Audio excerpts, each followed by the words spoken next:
I'm testing cameras so they can hear us right now. Don't say anything slanderous.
All right, good evening. My name is Len Falkins. Nah, let's start with a bang there. Good evening. My name is Anthony Bryan, and I'm here to present this evening's performances of Play Out Loud, readings of new plays in development. Before we begin, I have a few things to tell you. First, I would like to begin by acknowledging that the land on which we gather is the traditional unceded territory of the Wolastoqey people, and that as a New Brunswick company, participants in our festival are also drawn to the lands of the Mi'kmaq and Passamaquoddy. This territory is covered by the treaties of peace and friendship signed with the British Crown in 1725, which did not deal with the surrender of lands and resources, but in fact recognized Wolastoqey, Mi'kmaq, and Passamaquoddy title and established the rules for which was to be an ongoing relationship between nations. Next, we have a number of people we'd like to thank for making our festival possible this year, starting with our funders and sponsors. They are the Province of New Brunswick, through the Department of Tourism, Heritage and Culture, the Government of Canada, through the Department of Canadian Heritage's Building Communities, through Arts and Heritage Program, the City of Fredericton, Arts NB, the University of New Brunswick, and Downtown Fredericton Incorporated.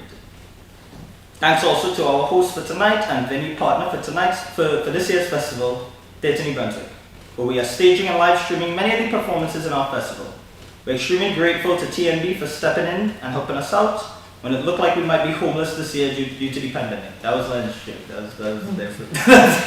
Our festival obviously is very different this year from past years, but we're thrilled that we're here performing for both a small live audience and also for those of you watching at home. Thanks so much for all of you for being here and your continuing support of the performing arts, which is so very important for everyone involved in these challenging times. Please visit NB Acts to find out about the plays that you might have missed. And sorry. I think that's fine. So a few health and safety notes for the audience in the theatre.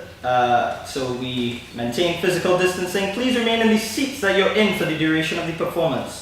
Should you need to use the washroom at the break, and when you leave, we ask you to please remember to don your face mask.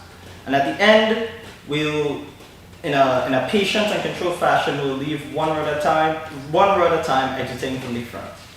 Finally, we ask that you please turn off and silence your devices. Thank you so much. But enough of that. Need to move the camera.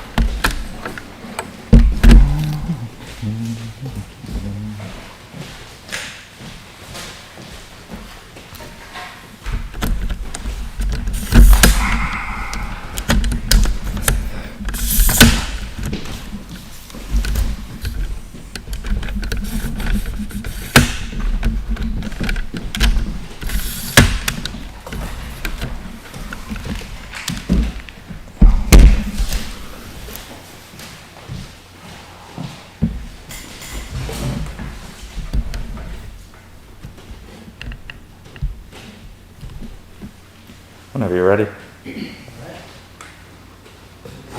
This is Everything is Here by Devin Rockwell. I have with me today Sumi Hung playing the role of Arca, Mary Walker playing the role of Catherine, Ronaldo Cascante playing the role of Bale, and Ella Plamondon playing the role of Dane.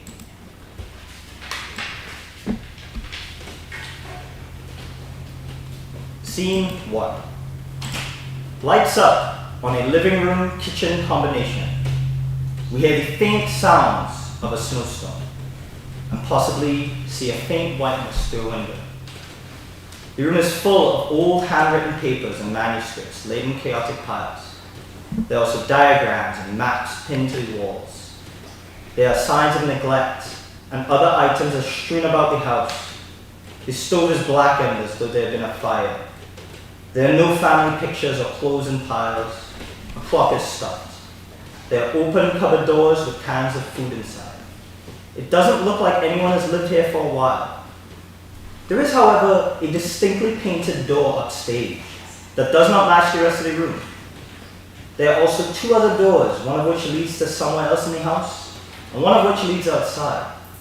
You see a small patio and some plants struggling to grow. Voices arguing. A gunshot. 3 scavengers enter a living room from another room in the house, in heavy coats and boots.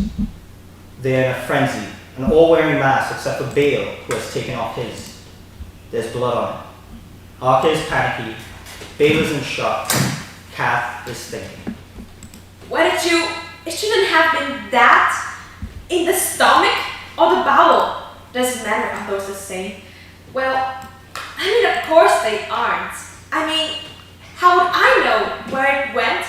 You shot him. She collects herself somewhat. You know, it's funny. It's really funny. You expect to have something to say, like cooler.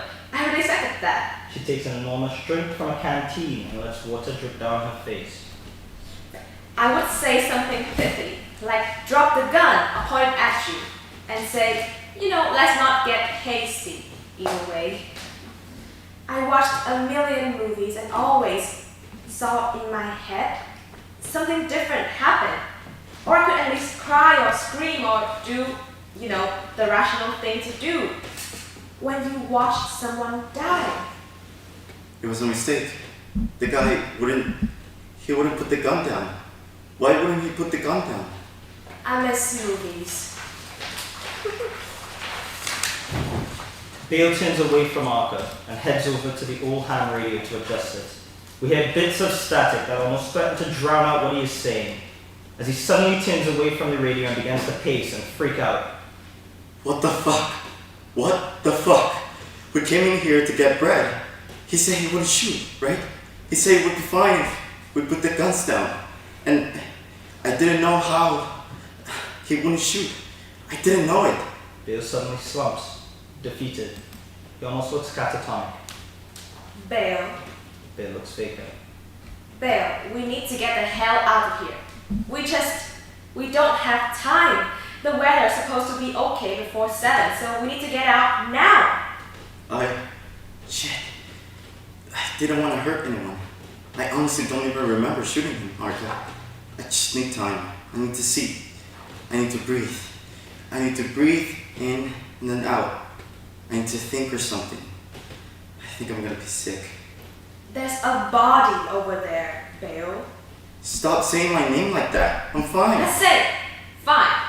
Let's say you didn't want to hurt anyone. You stared at someone with a gun pointed at you. In defense, maybe, but it scares the shit out of you. It happens. I'm scared. But can we please just go?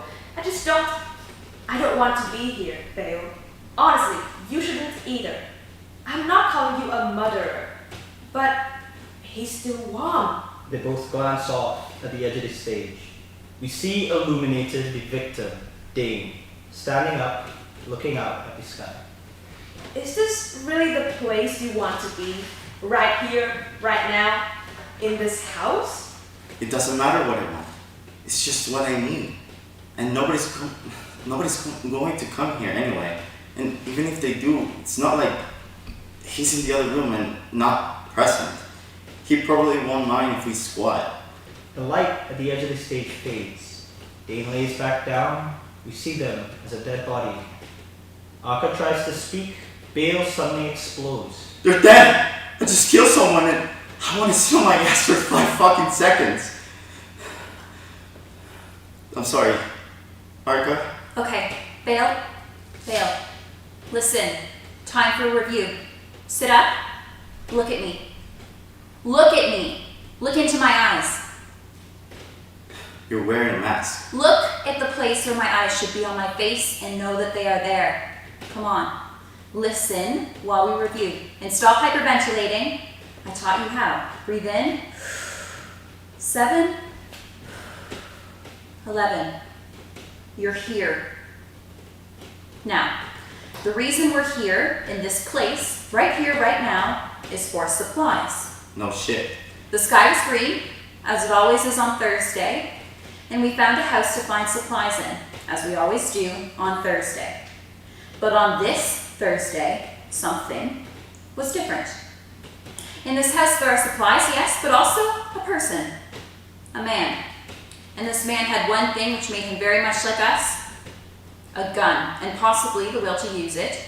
So understandably, we were at an impasse.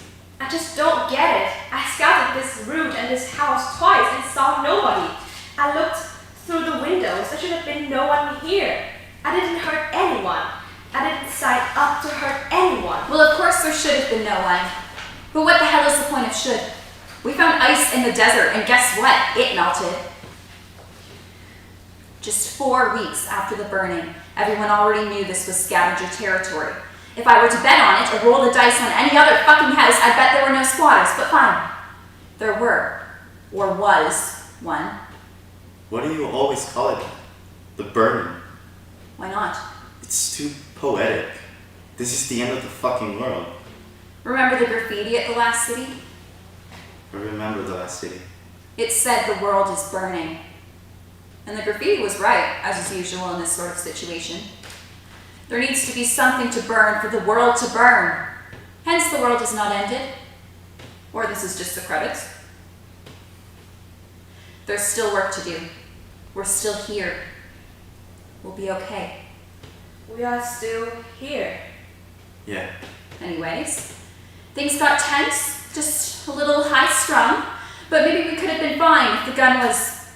Why are we going over this? It is what it is. And now this is what this is. This is what I do. I think. This is what we do. Frankly, I don't care if you're guilty. You shot him. Don't act like I'm the bitch here. We tried to stop it, and it won't be the last person we watch die if we don't think through what happened and what we'll do next time. Next time? Catherine, do you seriously think that Are you fucking kidding me? Yes. We are who we are. We take things. I've made peace with that. There'll be a next time. I'm not blessed with psychopathy as much as you want to insinuate that over and over. I don't relish this, but this is what we do. You agreed to a mask, and that's all I ask of you. Now please, put it on, pull yourself as close to together as you can. Catherine suddenly looks wobbly, woozy, and straightens herself. You didn't know if he would shoot, and he didn't know if you would shoot, so there was a gunshot. Yeah, there was. Fuck. Well, he wouldn't put the gun down, I said. I said it would be fine if he just listened to me because I didn't want to. A noise comes from outside, otherworldly and drawn out. Lights flash and colors seen through a window. Dead silence. We're staying here tonight, aren't we? You can have the other room. Kath nods.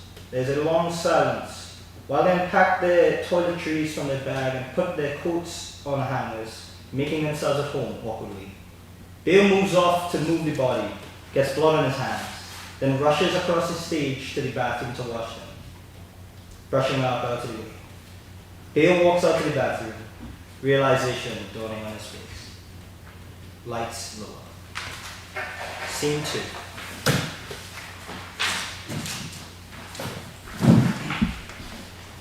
Dane joins Dale on stage, who takes his mask off. We are now somewhere far away, on a journey some time ago. There's a snowstorm. There are northern lights. It is a city in a snowstorm. Yet somehow, also the wilderness. Soft ambience might help underscore. Can you see it? Just up ahead. Great warm fields, crossed with rivers and smiling trees. I'll be journeying again soon, but yet there are many miles to go. Dane! Dale is trying to catch up with Dane, who has traveled ahead of him. And there are many miles to go. Keep up. There are lanterns everywhere. Someone's been through it already. But they are distant. Yeah, but we'll be fine. That's why we're coming, right? It's too hot in most places. We should be glad. We're finding the warm. No warm? Are you alright? I'm here. Do you mean, is the warm not the hot? Like a fire? We had one yesterday. Are you cold? Are you okay?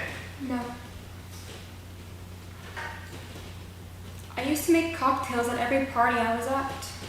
Okay. I didn't actually. Why say it? Something to say. A lot of things could have happened. Is your name really Dane? Dane nods, Dale thinks, and repeats Dane's thoughts back to them, musing. A lot of things could have happened, Day. It could be warmer here. I'm freezing. No, we need this cold. Night sky, the warm is out there. It's something to find with faith. The web is always at the end of a stray thread. Just keep pulling. How else would we know when we get where we're going? I think I'll stop at the night sleep. I used to go to sleep. Like, really well. Had great dreams. Still do. Every damn night. Snore too. No, I used to go there. Visit there. Now, I fall asleep. Am I supposed to ask you what that means? Were buildings taller or shorter before? I guess both. The tall ones crumbled and the short ones grew trees. Okay. Can we lay down? I don't feel well. Dale, Okay. Dale goes to sleep. Dane does not. The stars are moving, a fire. Morning, day, night again. We can't stay forever. Can't do anything forever. Kind of convenient that way. The convenience of our predicament is that for every ditch leading underground, every frozen vine leading up, there's a fork in the road. But at least we always have only two to contend with. It's the path or the stops. And then it's to sit or to stand. Then it's to walk or to stand still. Everyone always takes the path one day. That sounds like something from a book. One day like tonight. And last night, I kind of hoped when I made the decision to leave north, it would have been this great moment, like an adventure. When I was very little, I got to go to a mountain and I really wanted to see this great view, get some perspective, But I was scared of heights, so I couldn't stand up. I couldn't. I had to crawl over to the edge and just peep over, quite slowly. But to this day, I've always felt it would have been this great difference if I had stood there. It would have been this real power move. But did you see it? The view out, the mountains. What was over the other side? I couldn't stand. I only saw down. I couldn't stand up, so that only made it worse. But I was determined. I sat there for maybe 4 or 5 minutes before my mom realized I was petrified. Should have stood up. Yeah, no shit. Lights dim to an unearthly color. We watch Dane walk off while Bale stops in the room. Back in the present. Scene 3. Back to the house. Arca and Kat are asleep. Bale has been up all night poring over these scripts with a manic intensity. We see in the dim light of morning a brief physical scene as he tosses papers this way and that, looking increasingly frenzied. He is searching for something. He seems to find it, with a much more neatly pressed manuscript that looks well thumbed. A light briefly illuminates the distinctly painted door. Bale glances behind him as if he had noticed, but slowly turns back to read the script. Lights fully up, mid-morning in the house. Bale is sitting on a couch reading the script. Catherine is sitting opposite him, looking at a hand-drawn map. Arca enters from the bathroom, brushing her teeth vigorously. She looks at her toothbrush in disgust. It is a deep pink, full of blood from her gums. She exits to clean her mouth out. Sounds of coughing and spit. Arca re-enters and walks up to the couch to speak to the others. Hey! Weather's clear. Arca grabs a shovel that had been laying against the wall. She comes closer. Hey! Arca tosses his shovel near enough to Bale to startle him quite a bit. We're burying it. Weather is clear, so get out there. Okay. Can we not call them it? Okay, fair. We should be going. I can get our things packed while you do that. I think it's their name was Dane. I was reading the papers around here. There's notes. The light changes to constellations, dark and light. Dane appears on stage again and gestures at the diagrams, the maps, the scripts that are strewn about the floor and pinned to the wall. They speak while Bale speaks. They sound musical. I've been searching. I've been tracing every pattern I found, in marshes, in backwoods, in places I wasn't supposed to see. So, there's something fucked here, in this house. I was a cleric, a clerk. I kept data. It's hard to explain in a way that doesn't, make me sound... I built a legacy from damage control. It had nothing left but ambers and a new forest, new growth. Just bear with me. I took the undergrowth as an inspiration. I knew there was something left to search for. I needed there to be. I had no reason left to believe anything but hope was possible. As Bale speaks, Dane moves with a manic intensity. This guy, person, Dane, they call themselves they, I guess. They found something. The radio towers saw it. Like an awakened dream, I couldn't turn away. A beacon in a house at the end of a road. It kissed my tired eyes. I crawled through mountains, up the tunnels. So, what is here? What did they find? And I climbed the towers, the vines, the ropes, the hedges and gates in the land. I could hear a single note tracking across the hills, and a phrase hidden in the music. Something is here. What is it? Spit it out. I'm trying to figure out how to say it. Just give me a second. I'm sorry. It's just... Dane travels across the stage and looks at the audience. I'm kind of freaking out right now. There's something left to write and record. I promise I'll pull apart what I can. I'll snap a tear at the edge of the screen and show them the blank behind. All of them. And you too. They smile at the audience. It's nighttime. Suddenly the lights change back. I found something. A script. Okay. Neat. Okay, let's go. Well, I don't know how to say it. I don't know how to say what's on it. Believe me, you want to read it. Please. Okay, Bale. Yes, I will read it. Then you can sit down and breathe and... Stop it.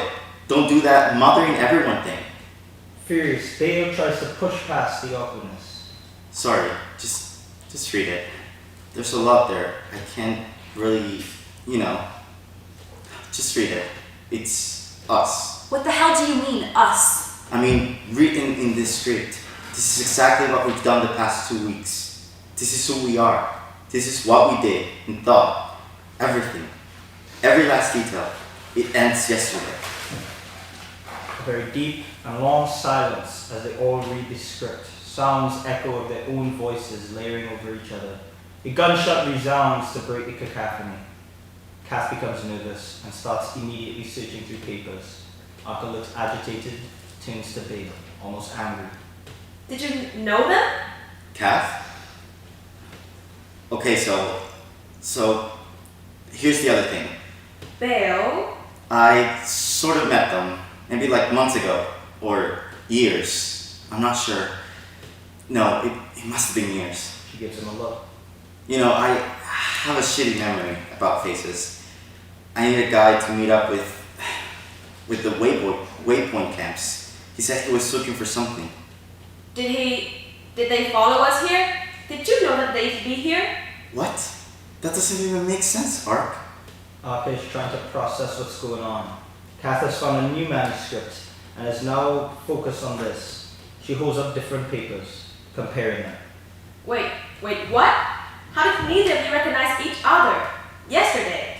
Well, maybe I thought I did, but he looked different. Softer. And I really hope that I didn't recognize him. That it wasn't him. Them. Because, the gun pointed at me. It's sad. It's really fucked up and it's sad. But when I dragged their body out and found their notes, the script, everything else, I had proof I couldn't argue with. They look so different now. Don't name what you have to kill. That's a shitty proverb. I liked it. They knew that. I must look different now. I still just don't get it. How the hell did they know any of this? Guys, I don't know. I didn't prop him much. I don't know what the hell he was looking for or what he found. I was just I wasn't their best friend. I was just some guy on the road. There's more. She pulls up a paper. They're now reading from the paper. Lights change to a surreal hue. We hear a recording playing in everyone's head of what was written on the pages. Wait, what? How did neither of you recognize each other yesterday? Well, maybe I thought I did, but he looked different. Smoother? And I really hoped that I didn't recognize him. That I wasn't dating because, well, the gun was pointed at me. It's sad, yeah, it's really fucked up and it's sad. When I dragged their body out and found their notes, their script, everything else, I had proof that I couldn't argue with. He looks so different now. Don't name what you have to kill. That's a really shitty problem. Lights change back to normal colors. All characters sit in silence. Arca and Bale are shocked. The silence continues for an uncomfortable period. Bale slowly puts down the paper with quivering hands. Why did you say that? Why? If you knew what? If you were reading that while we were here and saw it. That is what you were supposed to say. The shitty proverb. Why did you read it? I didn't know what would happen if I didn't. Lights down. Scene 3A. Jane returns to the stage and speaks to the audience, smiling. I saw the tear in the world, shoved like a blip in the data. I ran numbers, looking for a way out. I was alone. Does it make you happy when you feel alone, or just nostalgic? I can't stand it. So I came here. But I'm never alone here. I found my way with a friend, north in spring, smiling at the stars.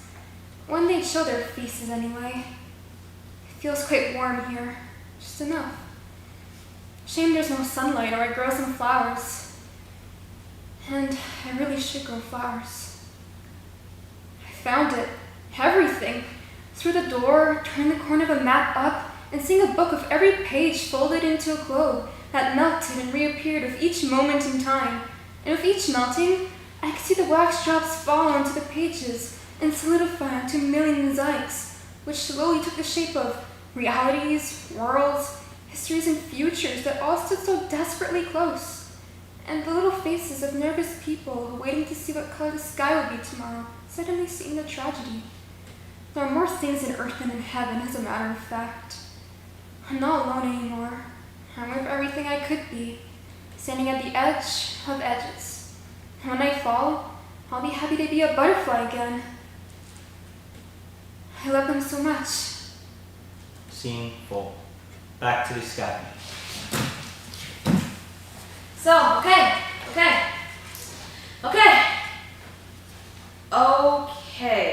What is this place? In his notes, he calls it a way out. He says he found it in the numbers, and then he found it behind that door. Bale gestures to the oddly painted door. What else did they write here? Other than the scripts. You've been looking through it, right? I don't know, but some of it's us. Some of it is other people who pass by and every possible end to every possible human interaction around him. He has diagrams too. He said it's like a hole in everything. You walk through there, you can see everything that might have been and might be. The future and past? He said some of them, some futures and some pasts. Nothing definite. It says everything is tangled like a mesh, and then everything starts to fall apart. Just diagrams and constellations. I think he was kind of, well, I don't know, but he wasn't very plugged into this reality. Honestly, I think there's something wrong with this place, and we should get the hell out of here. The others try to process this as the weather continues outside. Kat starts shaking her head. No. No? I need to see this thing. Really? You want to? Well, no, not exactly. But you're Yes. going to. Are you sure? They have been through a lot. I don't know. Maybe that's why they wouldn't put the gun down. I mean, look at this. They didn't seem stable. At least when I knew them, they weren't like this. But you don't know. None of us know. Why do you think I do anything I do, Bale? Do you expect me to answer that? You grow from mistakes. You break yourself down, you build yourself up. I'll paint a picture. Okay. If you're alone in a forest, you have to pick a path, and the flashlight only goes so far. The fog's not deep, but it's not shallow either, and time marches on even where you don't. Something is at your back always, and it keeps you from picking things up too often. Maybe it's the weather, maybe something you don't want to know about, but we find a map. And that map may have crazy shit on it, and maybe it's hard to look, but it has everything you missed, everything you don't know, and you don't know. No, I don't know, Catherine. I just think that maybe the human mind might have trouble dealing with seeing something like that. But I'm not an amateur psychologist, so fucked if I know. Why are you being like this? Like what? I'm trying to help. Don't you even want to know if this raid could have gone differently? If you wasn't fucking crazy, then why even pull out the gun? Why not stand up calmly and tell me everything I was about to say and watch me shit my pants? I think this time changes you. Well, of course it changes you. How could it not? How could we not change? Are you happy? Fine, I'll pick another metaphor. If the world is like an ocean or whatever, and you're sitting in a boat just letting yourself float to land, how could you keep going knowing that you're always a fucking twitch away from finding another island? From every face and memory, how could you not find the idea of living so close to everything you've lost? The most sickening thing on the planet. I thought the world was still on fire. Oh, come on! Are you serious? Bale. You can have it both ways. You can be Mr. Shut Up and put a mask on, get the gun, and go rob some possibly deserted, possibly temporarily vacated houses and lecture me about regrets and possibilities. You know what? The thing about all the possibilities he saw behind that door, they haven't happened. And all the paths you might see, they never did, and they never will. If the world is still burning, as you so poetically put it, we're gonna die if we sit around looking for answers here. And we don't need martyrs. Isn't that what you always said? I'm not a martyr. Don't try to read me. You have absolutely no idea why Dane didn't put the gun down. Now don't flip your shit. There's a reason we have rules. To keep us calm. Then live by those rules. Live the life of going home and giving up what you've made our motto. Oh, come on! Stop fucking putting this on me.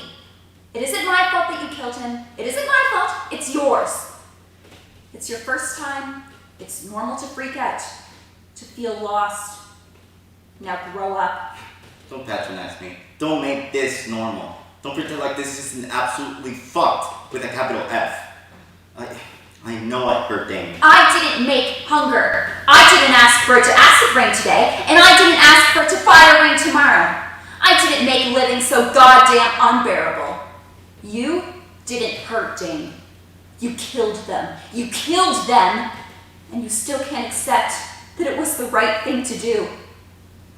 What do you think you'll see in it? What do you think you'll bring out? Do we really need to see this? Bale, you're bleeding. Bale notices that in his frenzy he got a nosebleed. He wipes it away and flicks it on the floor. A moment of revulsion. I need to get out of here. I need out of here to be a different place before that happens. Bale, you'll die. You know what? You chose to carry the gun in here when I said there was only one that had a chance. Didn't you tell me your hands tingled when you picked it up? Huh? We live in piss and shit, and you're mad you've gotten some on your shoes. Now, I need to see. I need to know what could have happened. I don't even know how to say it. Kath almost looks suddenly quite vulnerable, as if she could cry. Her face moves between expressions of revulsion and self-pity before hardening again. See? This isn't fucking normal.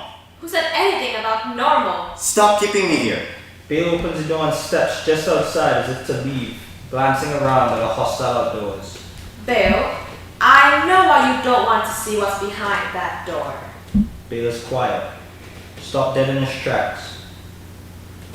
He laughs a little nervously, then a little more. A dead silence except for the acid rain. What? We came to the wrong fucking house. One of the numbers was deformed, broken by rust. But I can see it now that the acid rain cleaned it off. All these rinky-dink suburban homes look the same. Funny, but not haha funny. I mean, part of it is to be funny, and it's poetic. It's like a movie. I'm going.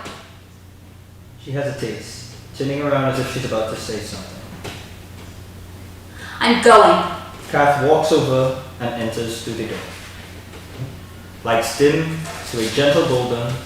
It's later in the day or early evening. Scene 5. Ark and Bale discuss things alone while Kath is in the closet. We see Dane just outside of the house. They are pulling up weeds and tending to the small plant outside, even as the thunder rumbles and we hear the light rain. They also have balloons and worn-out diagrams on their person. They are making their own version of a floating paper lantern or a Chinese lantern. Do you really think you could hurt her? I don't know. I just want to leave. Then leave. It's dangerous to be out there alone.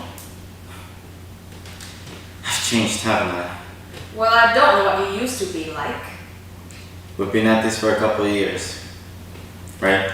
Yeah, and I've known your name for like 3 months. Are we done with the masks? I never really got it in the first place. But Kath, well, she says she hates getting attacked, and I hate arguing. Bale raises his eyebrows. What? I do. Well, about things like that. I try to keep it light and death. It just comes up a lot. Fair. And maybe you could go easier on Kath. She's been scavenging for a long time. Do you ever wonder the fucked up shit she might have done before us? What she might see in there? I'm confident that anything she did, she had to do. That's what we do. Then why not see what's behind the door? Bale chooses not to answer. Arka narrows her eyes a bit, then suddenly becomes exhausted. I'm tired. Me too. No, it's worse. It's bone tired. Sometimes I don't think I'll wake up. Or if I do, it won't be the same. I mean, I guess it never is. Bale doesn't respond. Ever think this is all kind of insane? To stop the burning, we try to change the weather. To make new weather with new living things. Well, we didn't. You know what I mean. People, someone somewhere, try to stop the spread of the fires by changing the weather. By making new weather, new clouds. And, well, I guess they did. Change it. Well, this started too late. The cities were already being evacuated by the time that the living clouds were in the air. The AI, it just wasn't ready. They didn't know what they'll do or how they work.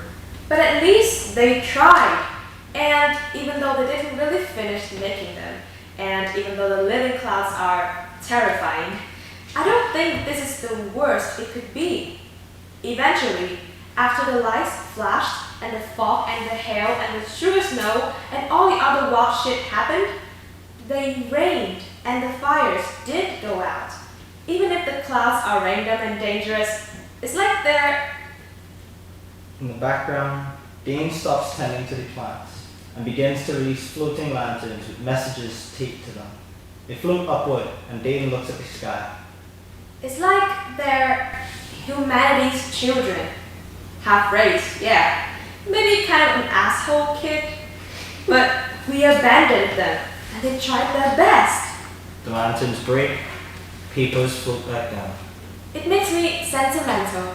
I mean, wouldn't you feel a little bit sad if one day someone came here, aliens or something, let's say, they come here wandering along looking to see what's on this weird little planet, and they could find beautiful crumbling buildings and half-built living clouds, even a hole in the closet where you could see all multiple realities apparently. because what the fuck not? But no one to live together. No one to talk to. Vale is still not answering. His face has hardened. Dean has just finished releasing lanterns, which of all parts, they stand up as if listening.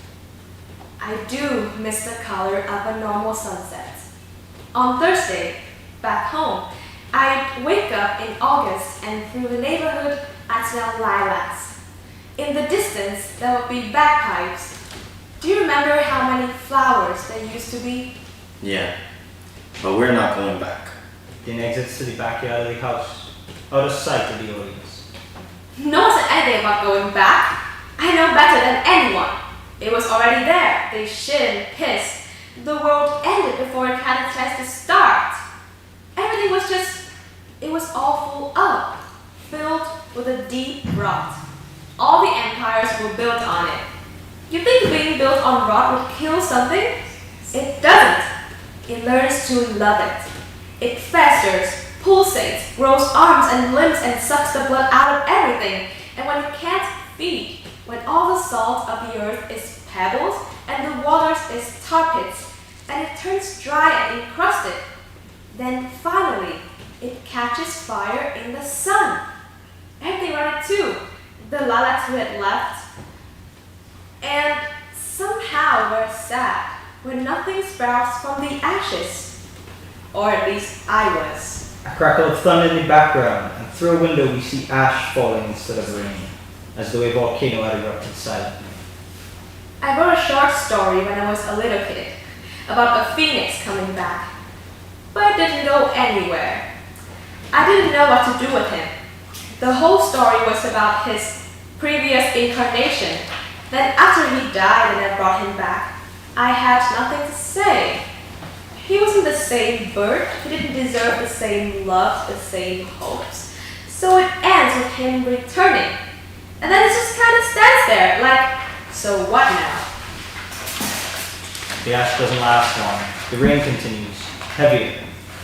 You can expect something new out of death. It's dumb and empty.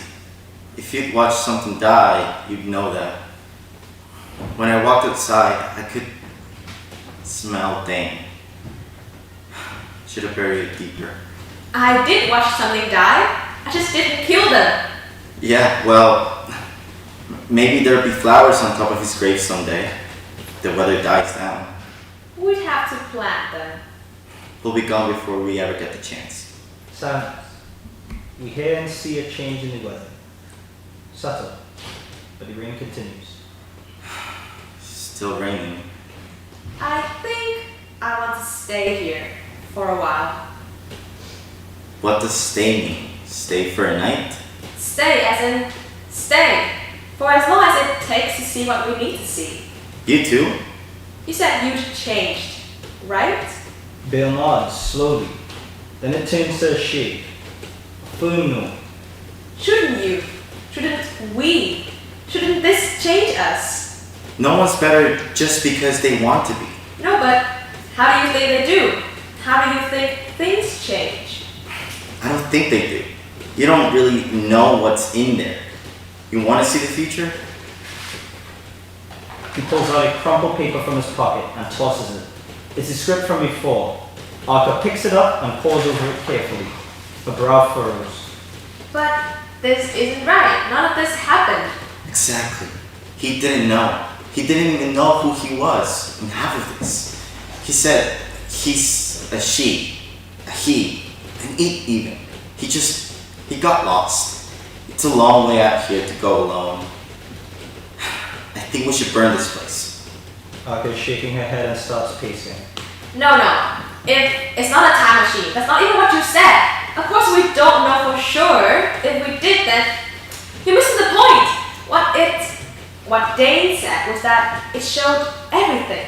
So yeah, if it shows everything, but everything can't be real. Some of that has to be almost real. And that is the point. Almost. It's all almost here. And we need to know that. We need to know what is almost. You don't think people deserve to know that everything could be changed? That all this is so fragile. Change to what? You can write a phoenix, a pretty story, a wax poetic about utopia, but you're babbling the second you have to talk about what to do. Art, there's something left I want you to see. There's just warlords and murderers and bad weather and desperate, hungry people like us. Everyone has already seen what they would make things into, but nobody has done it. Not the cloud architects, not Dane, not you. I lived in that world with you. We all saw the movies, the cracks in the walls where dreams poured out, and all the sentimental shit. I did nothing. There'll be no more revolutions. This is our twilight. But come on, Bale. You don't even know what's left. We haven't even found a working radio in months. And who does know that? Catherine? He gestures to the door.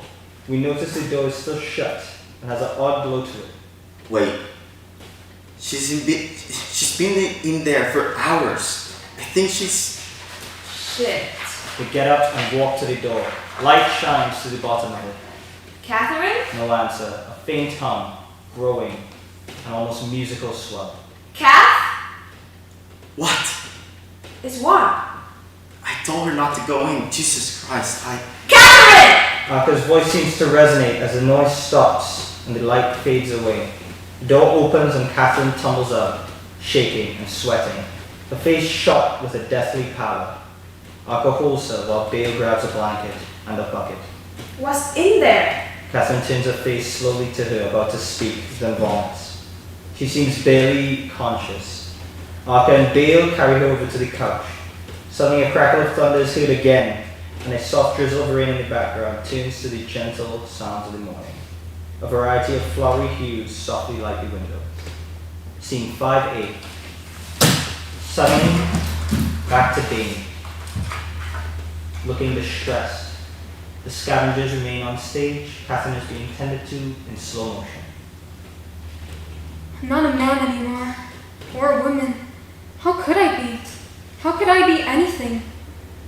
I'm not a god, though, either. I wish the radios worked. I have so much to share. It's not all inspiration through the door. There's guilt and fire, and the delicateness of everything that just barely exists.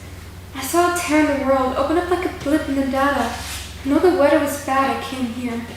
But the weather was bad through the door. As it turns out, being alone is quite undisturbing. Being here, I can see every Dane leave me behind, traced like ghosts in the marsh. But even worse than that, I can see how perfectly, impossibly, disgustingly beautiful everything could be. How every gunman could lay down their arms, suddenly. How strange the world could be if we forgot where we were, for just a second. If all the parts of the soul or mind that drew together who we are on a map, that pointed its finger at a time, a job, a place, could all simply not exist, and we could be like strangers again. For just seconds, even. When I was still a man, I walked through the gardens in springtime in the city, and sometimes at night, when I'd pass through, I'd see people leave quite quickly, nervously. I don't approach them, I am quite tall, even imposing. But I still cried, if quietly, at the yellow moon. Catherine is still manic, not fully aware. She convulses and speaks as if in a dream or a daze, a voice recording planes of Dane's voice. Who will pull the sun back into the sky? Aka shakes her head, still tending to Catherine on the couch. Bale grabs a script from the ground, half crumpled, and balls it up. He walks over to a window, slides it up and tosses it outside. Closes the window, sits down, and rubs his temples. Scene 6. Aka sighs, late at night. The living room is lit by a kerosene lantern which flickers. Bale is in another room. Rain is coming down in torrents now. Dane is on stage, in the room with the scavengers. Kath is dreaming, talking in her sleep. She awakes with a start. It's so fucking warm in here. What did you see? Was it that bad? No. Well, some of it. It was just a lot. I stayed in too long, got motion sick. Please, stop touching me. Please. I need to think. You don't need to think. You need some fresh air. Of which we clearly have in abundance. Bale goes to grab Kath to pull her off the couch. Don't touch me. I told you, this place is fucked up. There's nothing to be had here. Listen to her! Kath, I know that was a lot. You were in there. We left you in there too long. She saw things that could have happened. Who cares? Are we still doing this? Really? We're doing it as long as you're going to pretend like this isn't horrifying. You're being a real fucking prick about this. Yeah, I get tasty when everybody starts wandering into closets full of mind-altering, batshit insane universes holes. I wanted to leave ages ago. You have absolutely no idea what this place could do to you. Or fuck it, all of us. Dane didn't. Dane didn't what? What didn't Dane do? How much did you know Dane? How did you get all of this? I could see it in his eyes. From the moment we came in, there wasn't anything there. They went from lost to nowhere. You saw it in their eyes. You saw it in their eyes. A heavy beat, a moment of realization. Jesus fucking Christ, Bale! You recognized them. You knew them from the second we came in to get food. Excuse me? You knew who they were. Dane, I don't believe you didn't recognize them. I don't believe it. What are you saying? I'm saying I know exactly why you don't want anyone to look in there. You shot them because you knew them. You probably didn't notice that's why you did it. You probably just forgot or remembered enough to know you should forget. Suddenly she storms off into the other room and brings back the gun. It isn't the same as the one before that Bale had. She's holding it up. Kath gets off the couch and backs up slightly. Arca brandishes the side of the gun at Bale's face. He winces in guilt, not fair. The safety was on. You were close enough to see that they were harmless. Fuck, Bale. Why? Did you bring us here? I promise you, this was and is the last place I want to be on Earth. Because they liked you. Because it hurts to be seen. Because they know who you were, who you wanted to be. What maybe one time you thought people could be. Come on, don't. And you hate that about this place, don't you? You hate that it does that same thing to you. You like the weather, that it can change, but you can't control it. Maybe you can't, but we can. And this place shows you that everything could be different. That scares the shit out of you. Are you calling me a murderer? Yes. She turns the safety off of the gun and points it at Bale. I loaded it. Dane didn't. I don't know why, but they didn't. Crafton watches breathlessly. I don't want to hurt you, though. I don't even blame you, Bale. I don't have it left in me. I just need to see this. Not for the past, not for myself. I need to have something to say when I find a working radio. I need to have found a place to show that. You know, She interrupts herself and collects herself enough to say something important. Lights change, but not the weather. I get it. Dane did die. And the flowers did burn up. But it'll still be spring next April. And maybe I want to grow a garden. Even if the fire rain starts tomorrow and I get caught in it. Even if my skin slows off and my lips melt together and I have nothing left to say, there will be more to see. There will be places left to go. Even after nowhere, nothing is left of what was worth fighting for. Something will be. I just have to see it. Arca walks up to the door and opens it, not entering. Nothing at first. Lights of many colors build and fill the room, the same hum and sound from before her. The light is blinding. The room looks hot like fire, then slowly the fire turns to a white, and the white becomes gentler, pastel, as Dane steps back on stage to have their final say. The days are open now. I've wound and twisted down the road and I can see all the endings. I can see too many. But I chose to see only one back then. I thought he'd see me. I thought he'd stare down the barrel of his own gun through my eyes and scream and break open like I have. I missed him, and I still do. I miss the tomorrow he built up yesterday before today came. But today did come, so I will remain. I will not disappear however much I'd like to. No butterflies. I'll live in the land of humans, in papers and maps, diagrams and constellations, in the smell that lies over a rotten backyard.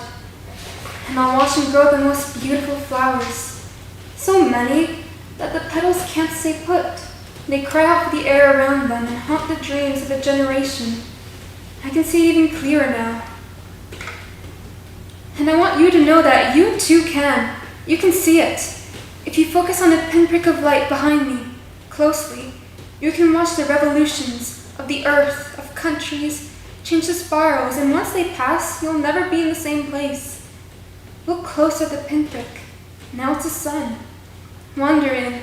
Let cool summer nights change you. Let death change you. Let everything change and let the rot of the world rot. Let the tides and clouds and all the death of things swell and pulsate in your heart for millennia.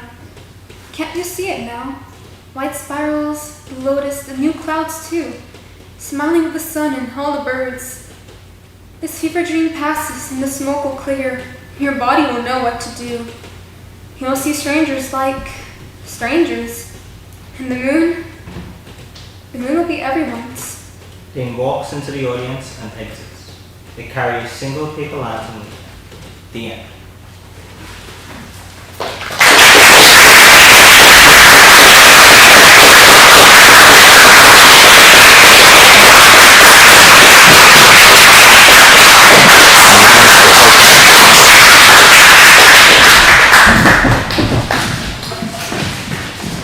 Okay, if we'll take these seats here, everybody come on down.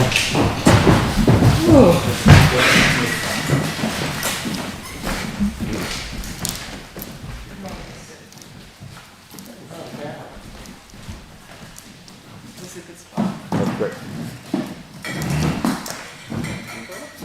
Hey everybody, I'm Len Falkenstein, Artistic Director of Notable Acts. So we're now going to have a short Q&A led by our festival director, Vern Thiessen, who's worked with all the playwrights in our festival this year from Edmonton, Alberta, because of the pandemic. So he's been doing all that work via Zoom, and he's beaming in to join us this afternoon, if we've got it. Can you hear us, Vern? Not really, no. How'd you answer? I did. Hi, Vern. How are you doing? Well, I'm doing good. Congratulations. Thank you. I'm good. Excellent. So I'm going to ask you a couple of questions, and I'm going to ask the audience a couple of questions. Yeah.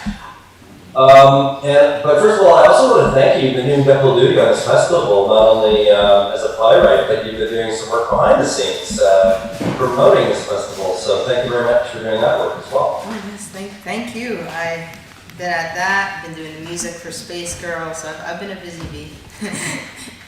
Fantastic. Good for you. So, man, there's a lot to unpack in this play. There's a lot going on. So the first thing I want to do is kind of go back to a conversation we had early on about what inspired this play. Obviously, it's a bit of a post-apocalyptic world, but tell us a little bit about the genesis of this play. What's the origin story from your perspective? Oh, it's kind of hard to describe because I remember for a long time kind of feeling lost about what I wanted to write. I produced scripts I was really unhappy with, and then earlier this year I wrote some small pieces that were very weird. They were very out there, and I kind of got really encouraged by them because I realized, oh, that's what I like writing. I like writing weird stuff. And I don't know, but also I realized that I kind of already had a voice in writing, and it was in my poetry, and I drew heavily on, I had written poetry for years before, and I never really wanted to use that for playwriting. And then the character Dane comes, and that's a character that is almost like a vessel for poetry that I've written over the past months or so, and things like that, and this sort of voice that I had that I wanted to share. And it's really hard to describe because it was just like a lot of ideas that flowed onto each other. And I think there was a song that was called Shoot the Singer, and I remember it gave me some very vivid images. Not that any of them would really resemble this play, but then I went from there, and I remembered I wanted to write something about this shifting, strange world, because the world was starting to feel really shifting and strange and insane. And then everything kind of snowballed. I've reread a lot of Buddhist texts too. There's cosmology that I drew from.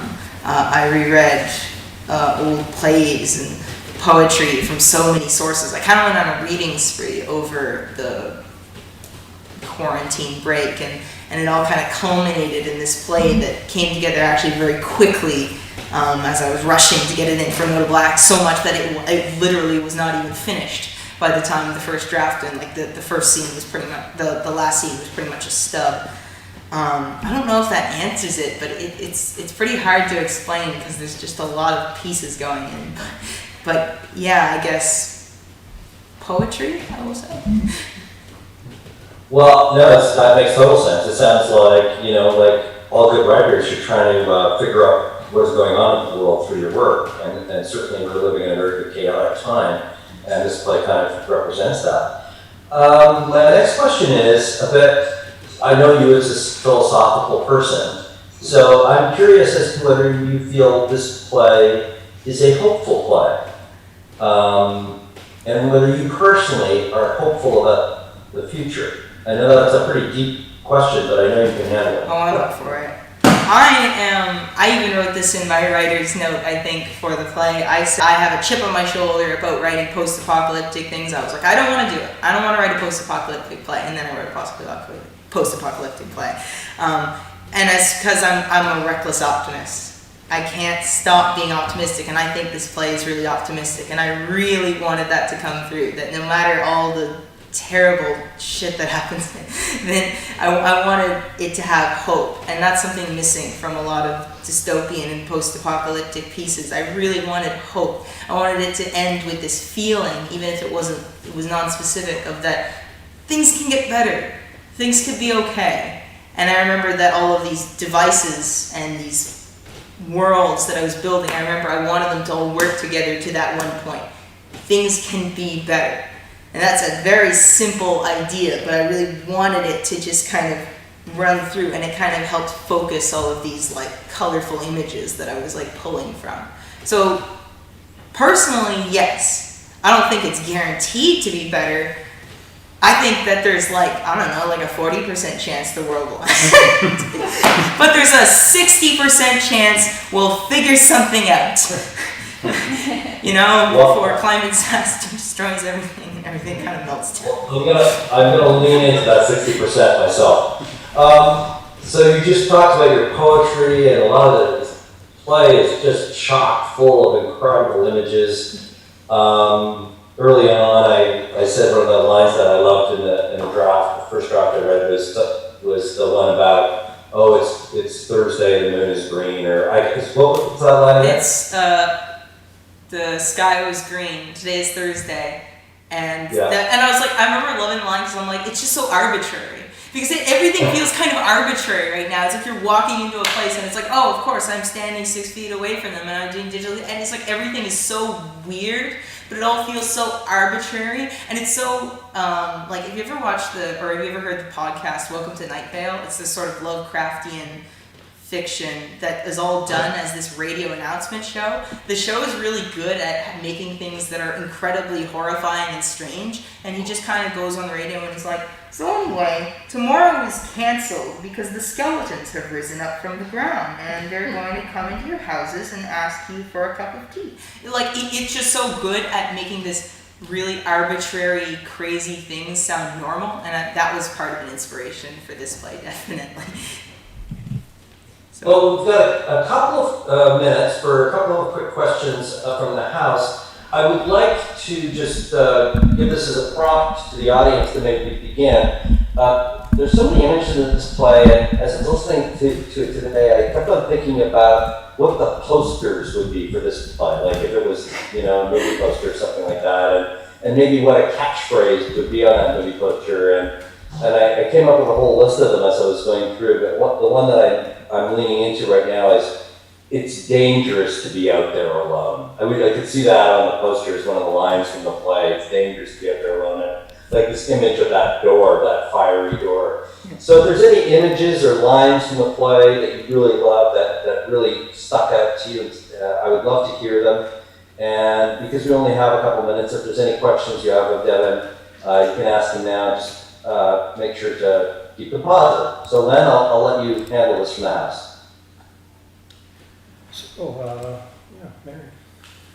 So I know you have a lot of experience with tech directing as well. So my question is, do you have any ideas about how you would maybe stage the floating Chinese lanterns, or how you would like to see that being incredible? So that came up. I was doing a writing workshop with Vern, and I actually kind of mentioned that. I'm like, should I even put that in? Because if anybody picked this up, I can look at Trent's eyes right now. It's like, no.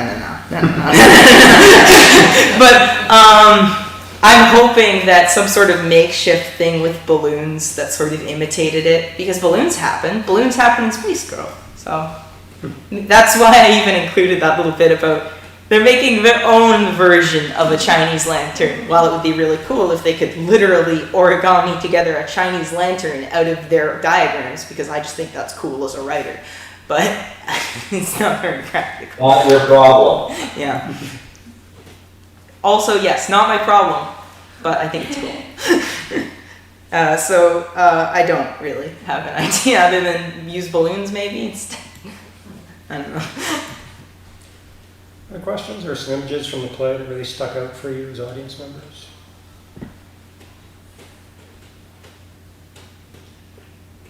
It's a lot, I know. It's kind of crazy. I guess sort of like you're building like a universe, and I think that's what sort of draws me to the play itself, and I love just how much of the universe we get like from these people like looking at it through like you get like a very like narrow view of this very big world that's like falling apart. So I like how the images are presented of like outside while we're like stuck inside. I like that. Yeah, I really love bottle episodes, the whole concept of a bottle episode in a show. And I always wondered how well you could use a bottle episode for exposition, which was also kind of... okay, does everybody know like what a bottle episode is? A bottle episode is like that kind of classic, oh, they're stuck on an elevator for this one because there's no budget, kind of thing. But I don't know, I love that. I actually love them. I love that character development. I love No Exit. I love things like that. So I like that you pointed that out. All right, well, we'll get one more question, Len. What inspired you to create the characters of Kath, Ark, and Bale? They? Like who or what inspired you to write them?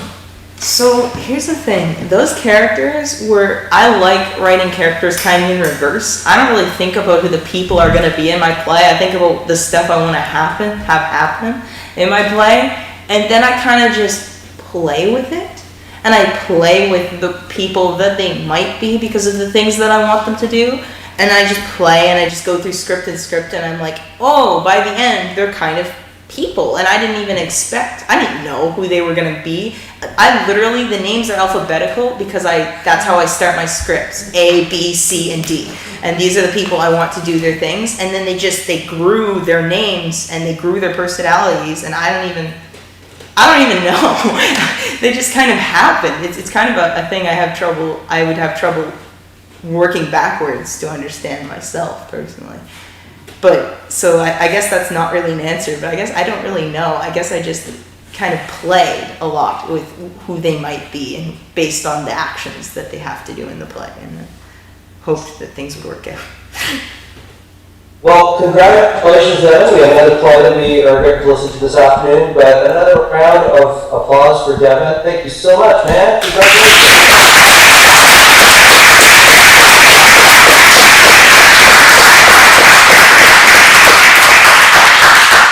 back after the next. Okay. So we are going to take a 10-minute break to reset for our next show. The next show runs about 75 minutes, just for your information. Washrooms are just down the hall that way for those.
So, welcome back.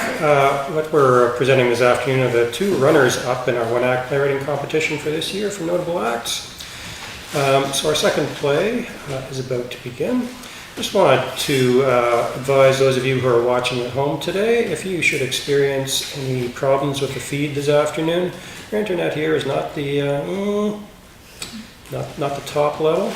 If your feed should drop out for 30 seconds or more, just go back to YouTube, search Notable Acts, and you should find a new stream started if we need to restart the stream at any point.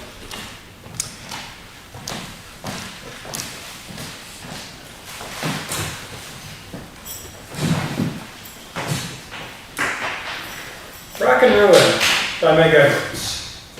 The cast: 3 older siblings and a cottage. Dan is the oldest, played by Scott Harris. Helen, 52 to 60, played by Elizabeth Goodyear. And Kate, 45 to 50, played by Lisa Ann Ross. The set: a cozy, rundown lakefront cottage in the Kawarthas in Ontario.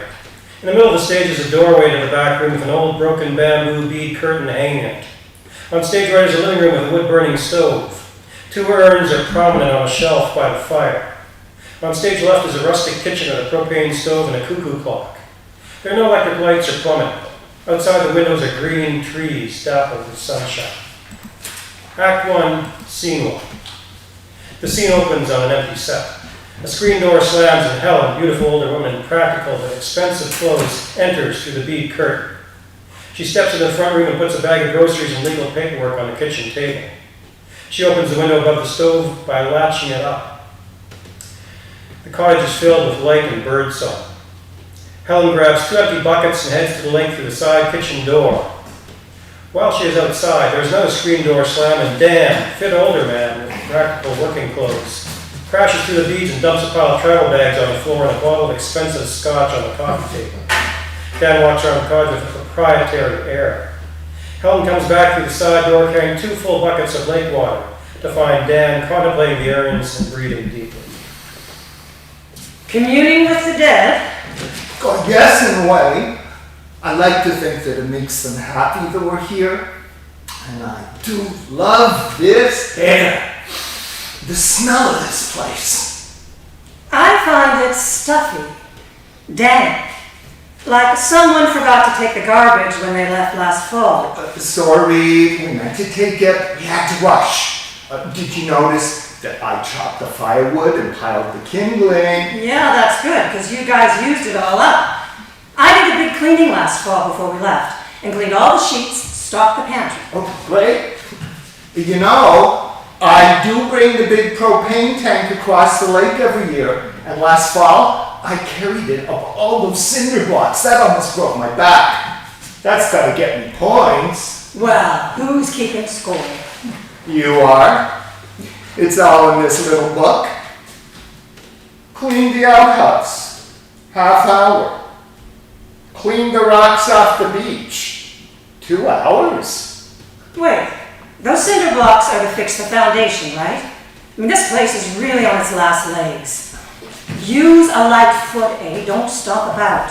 I don't have a heavy tread. Anyway, it's fine. Steady. The cottage shudders. Let's not rock the boat. Well, I love this place. To me, this is home. To me, it always feels like it's Mom and Dad's place. Damn, the wood around the window is rotten. I'll fix the window. Don't worry. Dan the handyman is here. Didn't Mom make you little dresses for you and Katie out of that same curtain material for Christmas? 2 matching dresses and matching dresses for our dolls. Dan picks up the ukulele and strums tunelessly. I wish I could play. I bet Kate can. She's the musical one. Kate was good at music. I was good at acting. What were you good at again, Dan? Being sentimental? Very funny.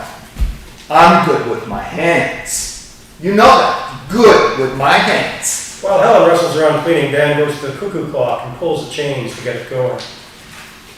It won't work. It's broken. I can fix it. There. It'll work now. The clock starts ticking and the cottage responds with a gentle sway and a warm light. Dan grinds up some marijuana for a pipe. We might regret getting that going. Is Kate still sleeping in the car? Sound asleep, like a baby. How about a coffee and one of those butter tarts? All right, I'll make coffee if you set up the fire. If she sleeps all day, she might be up all night raving and ranting. I could wake her, I guess. But maybe we should enjoy the peace. Helen pats her legal papers. I know you don't want to, but we've got to talk about the cottage. Dan prepares his pipe. I'm broke. Can't help you. But next month I should have something. You want puff?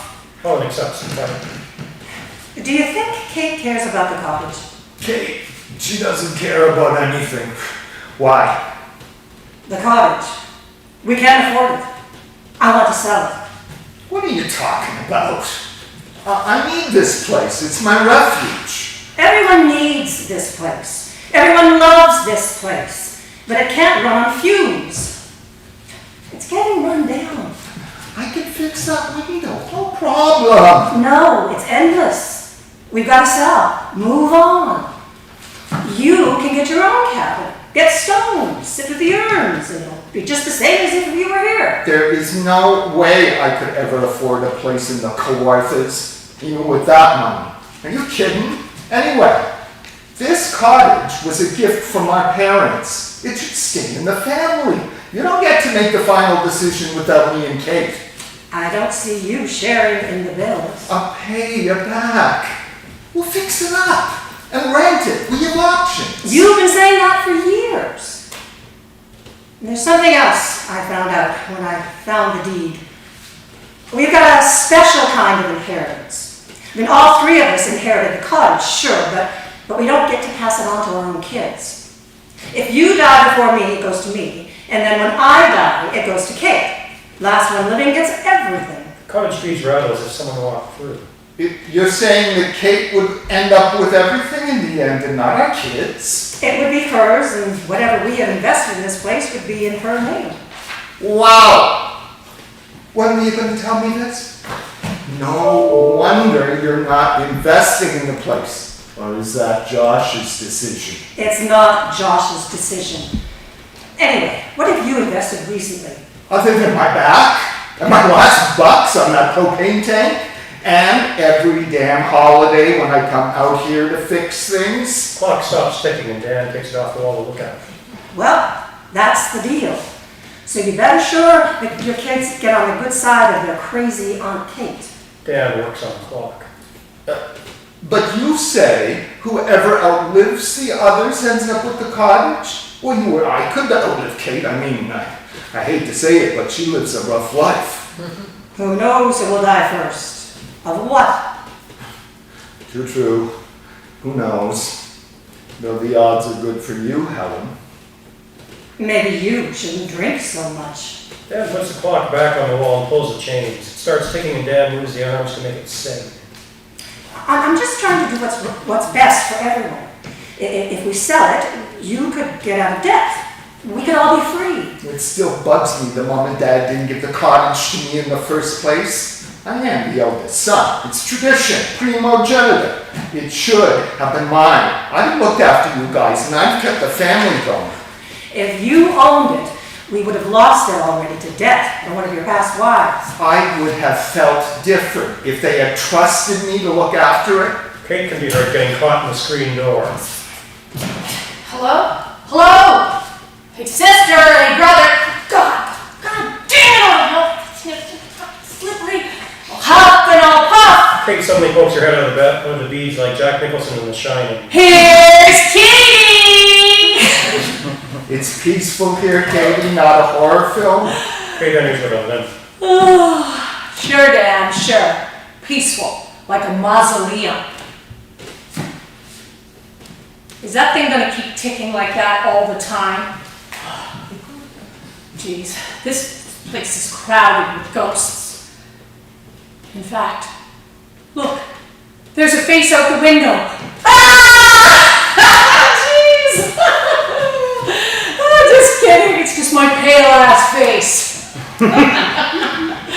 By the way, thanks for helping me down the hill. I ended up taking a slide on the pine needles and just sort of rolling down the last part until I landed in a pile at the back of the outhouse, which, by the way, is not in good condition. Like me, it is old and full of shit. Sorry, Katie, we didn't want to wake the sleeping princess. I carried all the bags down the hill, and I'll be the one to carry them all back. It's all right. I can look after myself. You guys aren't there when I'm getting the shit kicked out of me for $20. But you care deep down in your hearts. I know in the depths you love me. But with our family, it's not one for all or all for one. It's a free for all. Free for all. Free fall. Oh. Why the hell did you bring me out here? I don't like the country. Too much wildlife. I slept in the park last night. Happy as a pie. I slept under the stars, and it was heavenly. I was hanging with my pal Chase. Chance, that's such a cool name. I wish I was named Fate, not Kate. I hate Kate. Such a baby name. People think I cry like a baby. I should change it to Fate. Fate is great. It's your fate. You don't get a say. It's not your fault. It's your fate. That fate. That's your name. That's you. I was looking for the coffee pot. Coffee, everyone? Your fate is to be Kate the Great. You know that. Kate pokes her finger back at Dan's hand. Oh, let me put my finger on your vein, Dan boy. Remember how I used to do that to Dad? Oh, he couldn't take it. No, he couldn't take it. I'm going to cut off your circulation in that fucking vein. Oh, and you take it? My hand looks like Dad's hands now. Old man hands. You're an old man now, Dan. Not so skinny anymore. Do you have a new girlfriend? That'll make you feel younger. It's true. Makes you forget. Mom had her boy toy, didn't she? And Dad's wife was 20 years younger, too. Chance is young. Younger than me. He's the sweetest guy. I'm gonna marry him, I think. I told him all about this cottage, you know. I promised him that I would take him here one day. We share everything. I told him we would come here anytime. He'd really love it here. Did you tell him where it is? She doesn't even know how to explain it. She doesn't even know the name of the town nearby. I do so. It's Shipley. And I told him how to follow the signs. Well, that's just fabulous. Can Chance drive? I mean, he's just a street guy. He doesn't have a car, right? I've done it before. I came up with Arrow once. We hiked in from the bus. You came up here before on your own? When was that? In the fall, when you guys are all busy. It's the best time here, anyway. You came up here and made fires and used the stove and everything? Oh my God! That explains where all my roaches went last year. I had them collected in an ashtray. And I blamed my kids. What bed did you sleep in? You didn't even know I was here. Oh, jeez, using up all the wood, eating the food. She has every right to be here. But we should have rules. I mean, our insurance won't cover other people, and this place, it's just not safe. Do you even pay your dues? And you gotta know about propane and kerosene and... Chance has lived in the country before, you know. He knows all about this shit. I'd like to see how the neighbors reacted. They get so worked up. I mean, last summer they complained that our pot smoke was drifting into their barbecue area. Now they have some no goods from Tirana out here. No goods from Tirana? What are you, Dad? Kate is not no good. Anyway, who are they? Those guys are nobodies. I don't care what the neighbors think. We were here first. Invite Chance, Kate. Feel free. You're an Evans. I am an Evans. Note my inner power. Bow down to the sheer class of me. You don't have to be sarcastic. You were brought up right by our parents. That's it. To share nicely and be kind to strangers. Colin holds out the papers. Very funny. Listen, guys. I think we should sell this place. It's getting crowded on the lake anyway. Too many motorboats. It's time for us to go. Look, this is where you sign. I don't like signing things. Mom said never to sign anything. Mom never wanted me to be locked up. You know that. I don't trust paperwork. Dan examines the papers. Look, their signatures. Think of all the work they did to get this place. Saving and scrimping. Mom and Dad weren't as sentimental as you, Dan. They sold the family home. They moved on. New homes, new partners. We can move on too. Let's not talk about it right now. How about that coffee and butter toast? This morning, Chance and I were lying in the park, in the grass, looking up at the big blue sky. Could have been anywhere, resting in the lap of Mother Earth, looking into the empty sky. Chance says we can always be at the cottage in our minds. We flew out here, right in Trinity Park. It was bliss. And then suddenly, the spell was broken by you two goofballs hustling out of your van. You scared the hell out of Chance. And I get hustled off to the real cottage and real family. Good God, Jesus. All of a sudden you need me. We thought you'd like to get out of the city. We've got to talk about the cottage. Helen shows Dan the paperwork, but he puts it aside and packs it tight. Kate starts muttering as she faces the cottage sways and rattles. What about those butter tarts? Well, if we're going to have coffee, I've got to light this stove. I've discovered that if you lean on this lever and then scratch the match over here, you can do this quite quickly. Be careful. Wait, I'll push the thing and you light the match. No, I got it. I push here with my elbow and then I scratch the match on the back of the stove.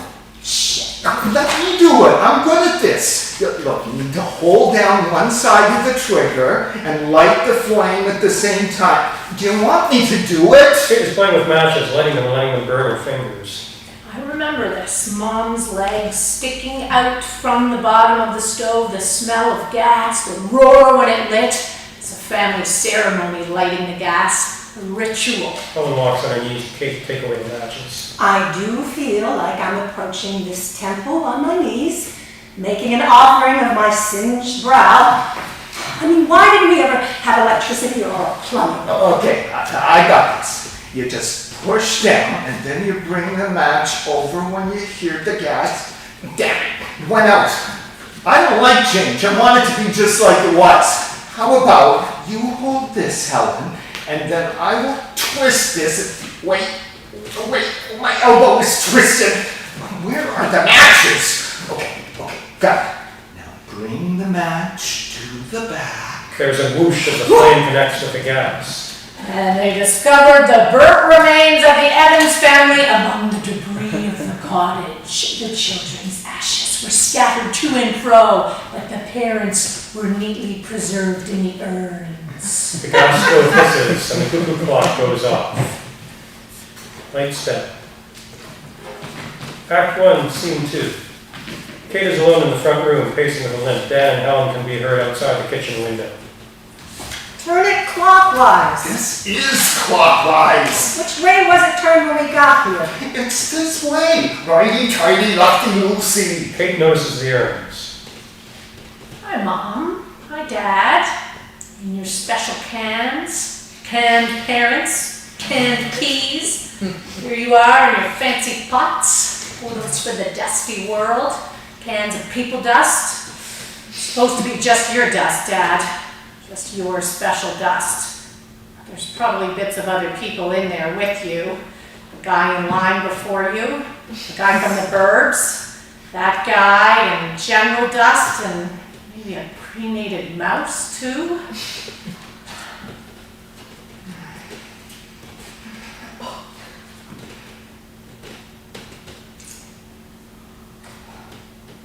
Kate drops the urn in surprise as the siblings enter. Okay, Katie Boo, leave Dad's dust alone. Good God.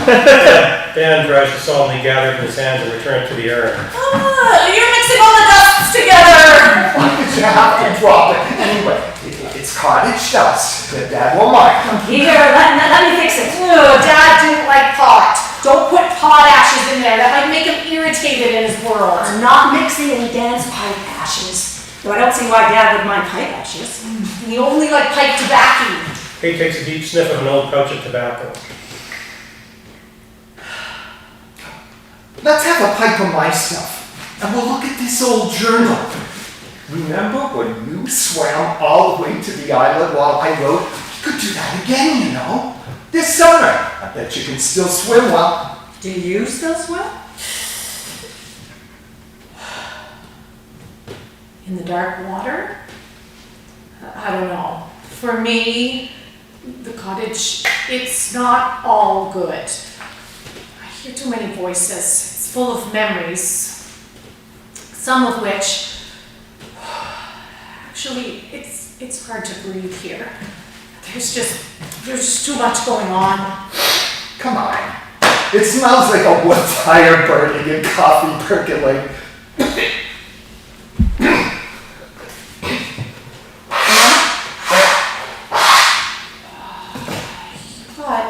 Mom and Dad inside you, don't you, Dan? Like, you swallowed them whole. You know, Mom used to blow her nose like that, and that's Dad's throat clearing. Well, he inherited Dad's allergies, and he does have Mom's nose. Oh, thanks. You got Mom's little nose. But still, I am proud to be like my parents. Right. Dad was a workaholic. Dad had a PhD. Dad built this cottage on the weekends. He was also incredibly cheap. If you were really like Dad, you'd own your own cottage. You don't know the half of it. Up to your ears down the mountain. That's what Dad would say. In over my head, up to my ears. If you sign these papers, I'll sell this place. I'll look after you. Well, you'd sign, wouldn't you, Kate? You don't mind, do you? I'll put your money in a trust. Cuckoo clock stops ticking and Dan goes to adjust it. Trust. What trust? I wonder what Mom and Dad would say. Which kid do they trust the most? Which one of us is most like them? Who is their best child? That one is the real heir. That one inherits this damned cabin full of ghosts, lake full of leeches, outhouse full of spiders. Helen taps the paperwork and hands Kate a pen. Kate stands up and grabs an old hat from a nail on the wall and a pipe from a shelf. Dan, old man, you're gonna get off your backside. You'll never make something of yourself lying around smoking and dreaming. How will you make a living, man? What are your skills? You need an education. What do you say, Beanie? Oh, I know he's a good man with a big heart. He's good with his hands. He'll find his way. What about a drinky boo, Beanie? Actually, I could really use a drink. Dan breaks open the bottle of scotch and pours drinks for all of them. You know, I call my girlfriend Sharon Beanie now, like Dad called Mom. Well, it seems right. I wouldn't want to be called Beanie. I'm more like Mom. Josh and I called each other Lover, like Mom and Sean did in that after the first affair in that first affair after Dad. Of course, back when she was with Dad, it was the perfect 50s marriage. Beanie in her apron, old man with his pipe, perfect parents. Mom greeting Dad when he got home from work in a nice dress, hair brushed, opening a bottle of wine, a proper roast dinner with candles on the table, classical music playing, and maybe a lemon meringue pie for afters. That was the life. Kate flings the red shawl gracefully over her shoulders and sways over to the kitchen with a hip wiggle. Hello, my darling husband. How was your day? Drinky poo? Shall I tell you a funny little anecdote from my day? Oh, let's talk about the children, shall we? Are we disappointed? I say they're good kids. Look at how they care for the cottage. All right, no one became a novelist, not one filmmaker, not even a working musician. Not even close. Mostly our kids, they talk big and they smoke pot. It's true, the demon weed. Oh, you're right, dear. If they had stuck to booze, there might have been a Pulitzer by now. Oh, children, it is lovely that you remember the good old days so fondly. But but you're sentimental vampires, eating up our spirits, sucking every last drop of memories from this moldy cabin. Leave us in peace, and for God's sake, put a lick of paint on the porch. The cottage is neglected, my darlings. I painted it last year or a few years ago. It peeled off because I used the wrong paint. You should have done 2 coats. I always do a proper sanding, just like Mom did. But like Dad, you were too cheap to get the good paint. Kate throws off the shawl. Oh, Dad. Oh, no. Oh, good God. I've got some of Dad on me. Oh, look, Dad. Hi, Dad. Oh, ash of my father. Oh, Dad's body is ash. It's not ash from the fire, not ash from the trees. Oh. Oh my God. Good thoughts and bad thoughts, good and bad spirits. They can't touch you really, unless you let them. It's all in your mind. It's all in your mind. Helen pours coffee and pats Kate on the back calmly while Dan adds scotch and coffees. Maybe Kate cares more about the cottage than she knows. We can talk about it later. I don't think we should sell. And not just for my sake. She's always worse at the cottage. This place is no good for her. She's the same as always. What about her coming here with this chance guy? Who knew? Oh my God. We don't even know who he is. They could blow this place up by accident. Shut up, fucking demon-loving bastards. What? Take it, stop talking. Take that back, I never said that. Who are you? What the fuck are you? Let me tell you something. My dad was an Egyptian prince. He only married Mom as per childbearing hips. Sorry, Mom! Oh, it's true. You can be the queen now. It's the netherworld. You are your own queen now. But your hips, they were important. Oh, they held your womb. They created us. Your progeny. We are yours. We are Evans, wild and strong. Drinkers with smiling eyes, red noses and sad minds, and long pointing fingers. Stop talking. Leave me alone. I can't breathe. Oh, get out of my head! Kate breaks a string of beads and crash all over the floor. Kate, what are you doing? Well, we can fix the beads, don't worry. I've got some tranquilizers for Kate. I'll get them. Oh, this place is no good for me. This is an old psychosis. I would very much like a new psychosis. A new one. Oh, you are not welcome here. Don't touch me. Don't talk to me. Oh, when it gets in my mind, it gets all dark. There's too many voices in here. God damn it, what the hell? That's the way Dad swore when he was mad. Funny. Sometimes I hate you guys. Loathe!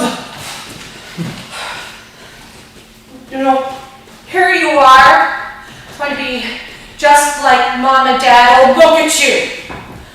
How come you get to own everything? It's your memory, your cottage, your parents. What did you leave me? What am I allowed to have? When I was little, when Dad left, and the house went wild.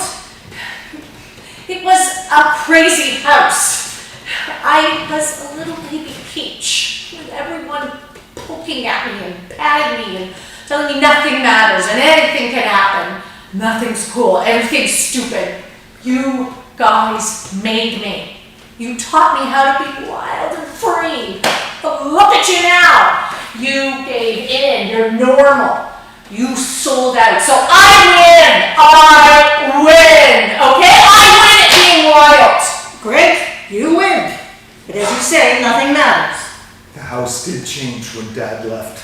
Was I supposed to be man of the house? I couldn't control it. I left. I wanted out. I left too. It wasn't our fault. Divorce exploded our family. We were poisoned and there was fallout. Oh, come on, let it go. Everyone's parents divorced. They split up. We didn't mind. Some of us minded. Would you like some help, Kate? No, thank you, sister. Kate, come here. Everything's okay. Come here, we can look at photos. Dad says the cottage foundation needs work, and you should give the walls a stain job.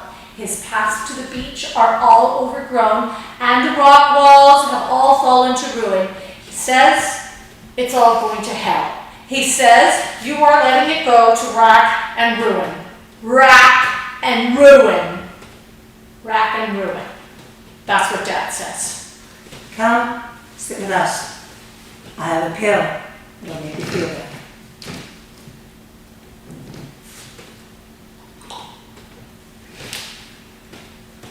Mom says her urn is not as nice as Dad's. She says, eat up the leftovers before they go bad. You can still eat canned food even if it's out of date. Don't waste it. Wash the linens, compost. Don't forget to take the garbage with you. I could read to you like Mom did. Or we could read comic books. What about that? Nice. Very nice. Golden. Rosy days of yore. When the peas were still together and everyone was happy. Sunny days, dark nights, sun sparks. Kids screaming and jumping in the black lake. Spiders creeping between the planks of the dock. And the nights, so dark I couldn't see anything but the blackness. Nothingness. Not a point of light. I watched until Mom's candle went out, and then I stared into the darkness until I swallowed blood. I could taste it going down the back of my throat. Oh, come on now. Think of bonfires, marshmallows. Look at Dad here, and you as a baby. I love to look at this book. Their dreams and plans. Makes life seem so purposeful. Did they love each other? I mean, love. What's love? God, shake up the Etch-a-Sketch, knock down the blocks. What happened? Dan's always broke, I'm crazy. And what about smart, beautiful Helen? The smartest, the best, the most promising. What about you? Mom and Dad loved us. Don't make it all sad. You ever visit Mom and Dad when they were older and meet their replacement kids? Martha, who worked at CDC? Mom was always telling me about her marriage problems or whatever, like I care. Yeah, and that filmmaker, my age. The dad worked with that cameraman. So what? They had friends. Big deal. And then there's us. We're theirs. They made us with the fruit of their loins. We have their noses and their toes and their long poking fingers for torture. Anyway, nothing I did would have been enough. I didn't want to play that game. You were the rebel. I was the dropout. When you left high school in the middle of the class by slipping out of that window and dropping into the street, that was something. You guys were so cool. But you were the sweet one, Kate. The one who could play the piano and sing. You were the beloved girl. They understood. They knew we'd come around. It was the times. It was the 70s. They passed the paper out and pour drinks and the beads in the window rattling in the wind. I love to hear the parents rattling around in there. Oh, this place is on its last legs. We've got to get out while we can. The cottage is not about to fall, see? The cottage shudders dramatically. The floor of the stage tilts slightly and the window of the stove slams shut. Helen goes to latch it up. Kate stands and sways. She walks up the tilt with exaggerated effort like a clown. Guys, we're on a tilt now! Kate, don't exaggerate. You just said it. Anyway, who made you the boss? Someone has to be practical. Helen is the boss man, the first son. What? That's not true. Why did you say that? You're crazy. Kate drops a marble on the floor to see it roll and Helen sweeps it up. Don't make a scene, Kate. Listen, Dan, we can leave this place. Let it go. Everything's in here. Everything's in here. Yes, we noticed that about you. There's a theater inside of you. Characters, costumes, high drama. But what about the rocks in the stone path?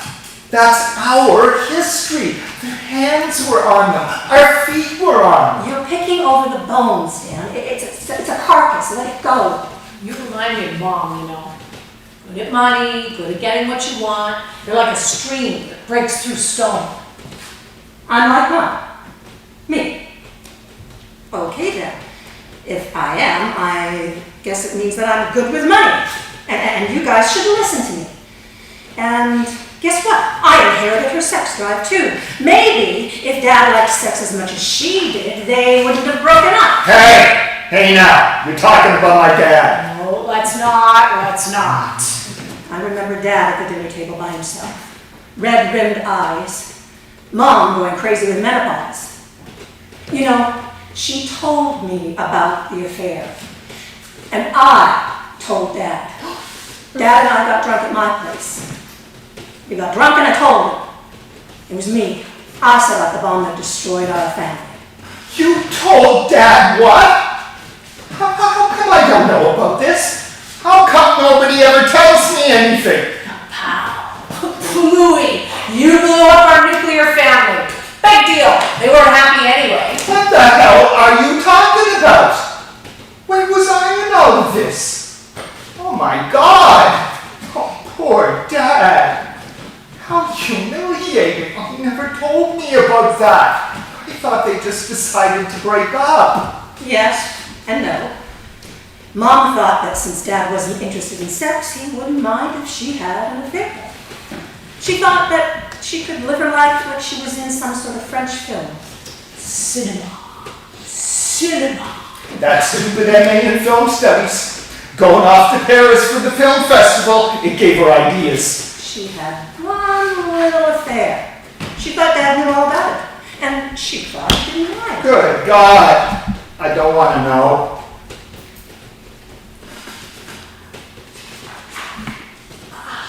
I was there when Dad came home, you know.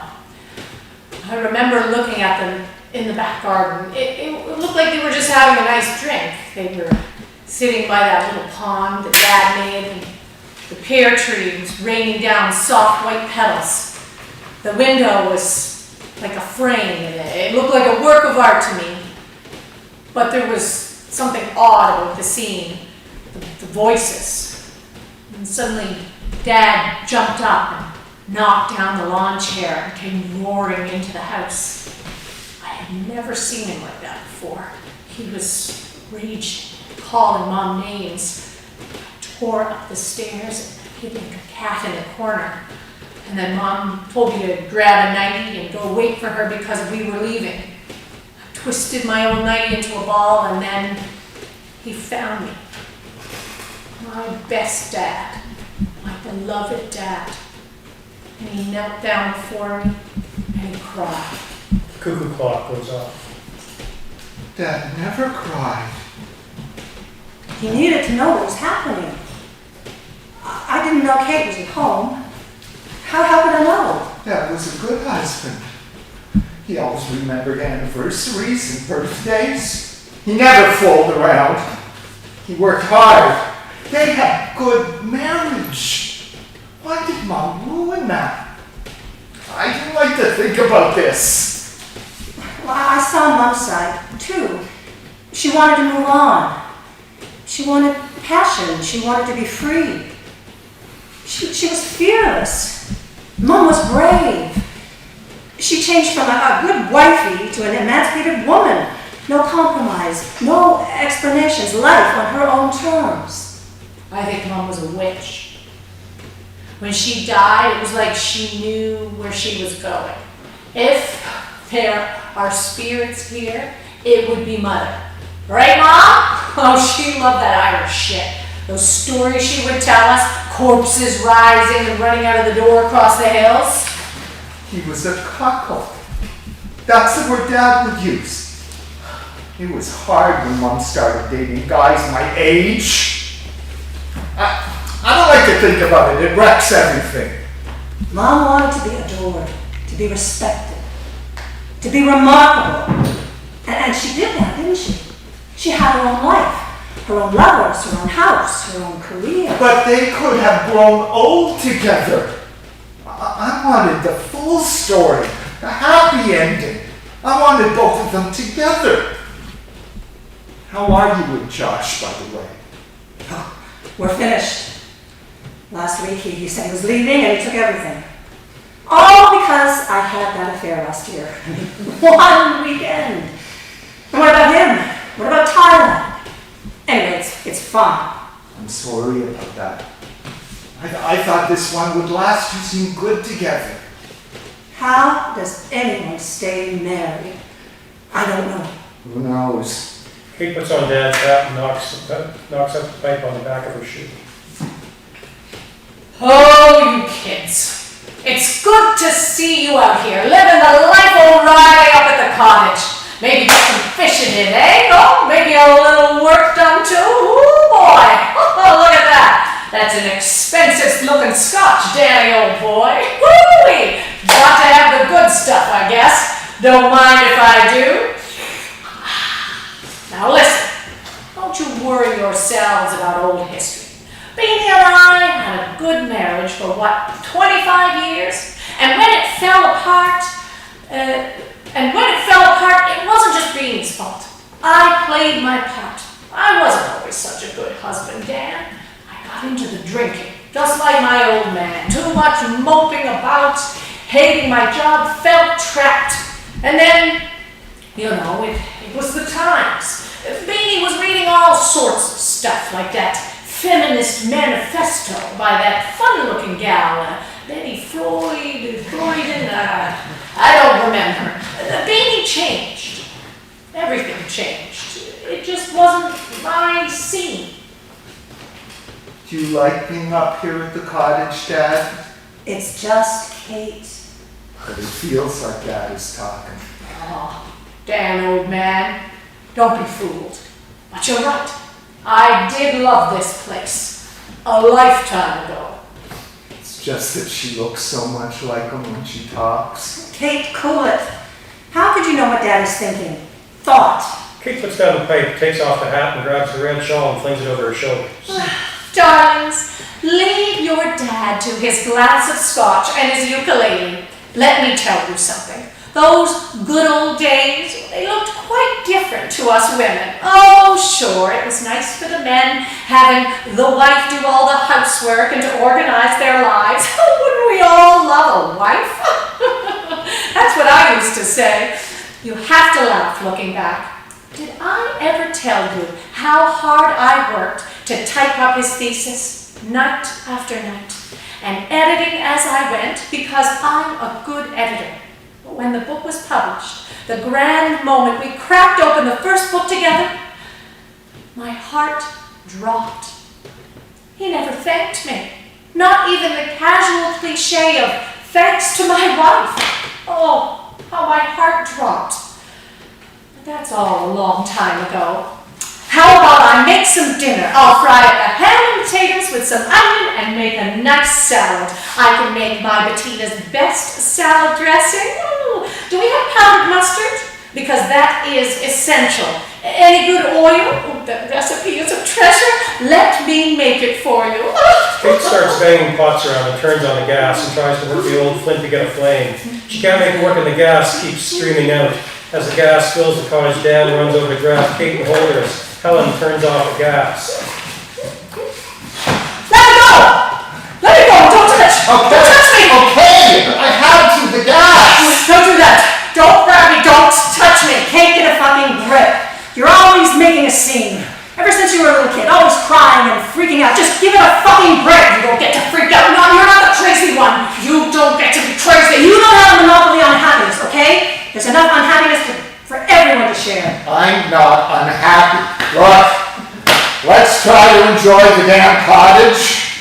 It's okay. Kate can be the crazy one. We all agree you get to be the crazy one. Enjoy this damn wreck for one last night. Then we're leaving it behind. We'll talk about it tomorrow. All of Let's you- not ruin the night. Just leave me alone, every last one of you. The three all move to separate spaces in the cottage. Kate and Helen to the back room, and Dan to the couch. The set goes dark as Dan pokes at the fire. Oh, Lord. Darkness all around. It's too dark. Just close your eyes, and you can't tell the inside darkness from the outside darkness. You in the princess bed, Kate? Yeah, the princess bed. A pile of crappy old single mattresses in a moldy dark corner. I was really looking forward to a good night's sleep. Fresh air, fire going, peaceful, blissful even. It's pretty great when I'm here alone. I sleep like a baby. I can't sleep. Why did you bring me here, Helen? So I'll know why I want to sell? Well, I want to sell already, okay? Give me the damn papers. I'll sign them. Ugh, it's so dark and it's just going to get darker. The candle will go out before I fall asleep and then it will be pitch black. We'll sign and then go. We'll leave tomorrow. The air is thick. I can't breathe. Maybe you should take one of my sleeping pills. I'll take one too. Dan? Dan? Can you get us some water? Oh, I can't get out of this damn tower of moldy mattresses. Dan resignedly gets up and gets glasses of water for the sisters. Here you go. Nighty-night. Sleep tight. Don't let the bed bugs bite. Dan settles on the couch. I don't need any pills. The wind and the scotch are my tranquilizer. Now, let's enjoy the quiet. Guys! I feel a stream of cold air. It's a weird breeze. Mom's here. Really this time, it's her. She's mad. The beads rattle. I left the window open back there. It's just the wind. I can smell gas. Oh, this bed is making me dizzy. My head is swirling. It's just the mold. I don't smell anything. It's the usual dank air. If the gas was leaking, then we would all have headaches, blinding headaches, and I'm fine. I have a headache. Oh, I think I see Mom creeping about. Go to sleep. You're fine. Nothing's there. Can you girls go to sleep already? There's no gas leak. There are no ghosts. The clock is ticking. The fire is crackling. That's it. Now, if we're quiet, we might hear the loons. And in the morning, we'll figure out how to make all of this work. I'll make a nice breakfast, and then we can sit on the dock with our coffee and watch the mist burn off the lake. As Dan is talking, he picks up the paperwork and quietly raises the lid of the wood stove. And he slowly drops page after page into the fire. Dan quietly closes the stove and blows out the lamp. The cottage is quiet. Lights down. Act 2, scene 1. The sun is rising and a few birds are chirping madly. Dan is at the stove. What a beautiful day. Hey girls, are you waking up? I made coffee. Girls, I dreamt of the parents last night.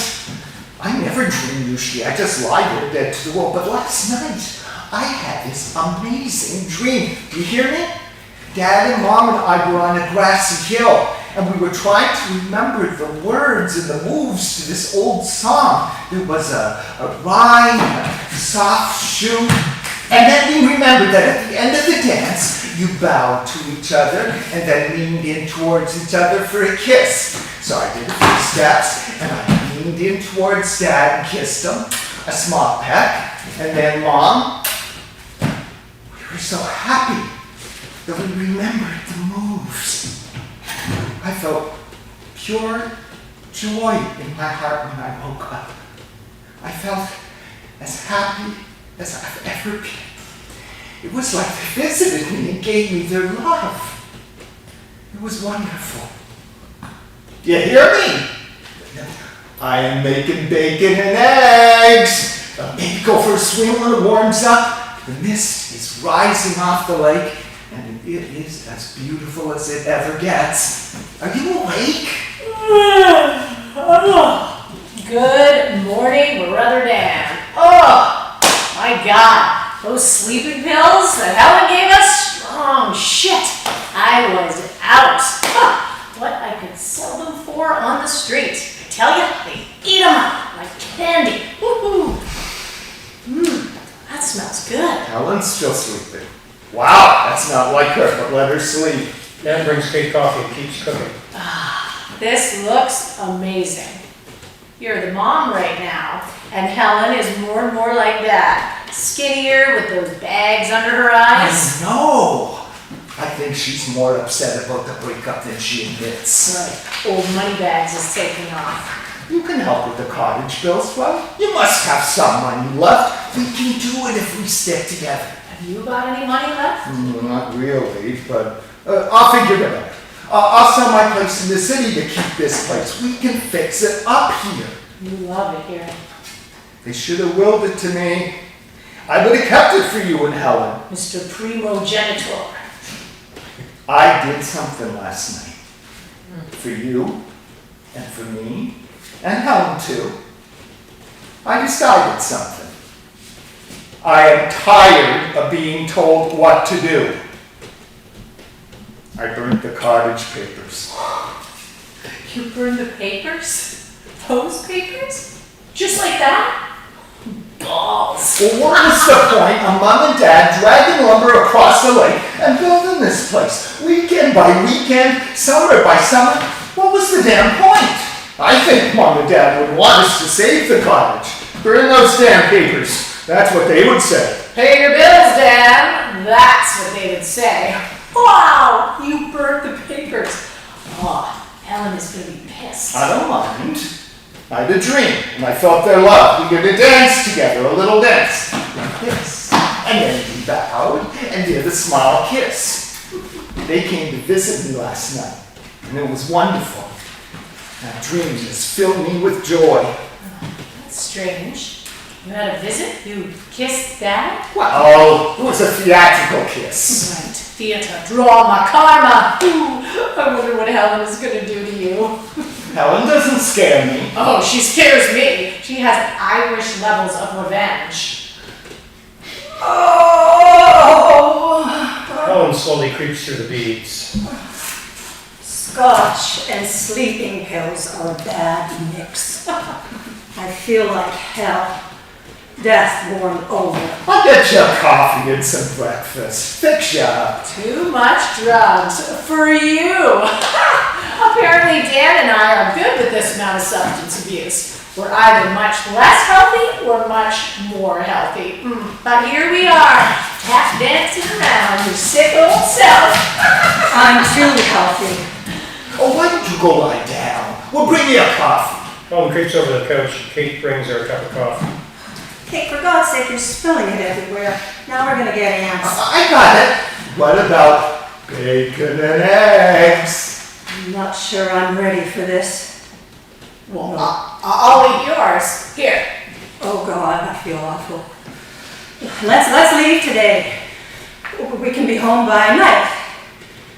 Now, where are those papers? Oh boy, I don't feel well at all. They're here somewhere. Under these games and magazines. Well, they're important. Don't lose them, guys. It took me ages to get them. You know, I don't think I want to sell. I don't want to desert the ghosts. They're so comfy here. You hate this place. You begged us to leave last night. We didn't agree on selling. Kate's just scared of the dark. That's all. Always has been. I am scared of the dark, I guess. Everyone's scared of something or somebody. You're scared of the dark and spiders. I have tried explaining and I've tried persuading, but now you guys will just have to trust me. We're selling this dank little cabin with the damn leaking roof. It's not leaking now. Dan, what about when it rains? You always see the worst scenario.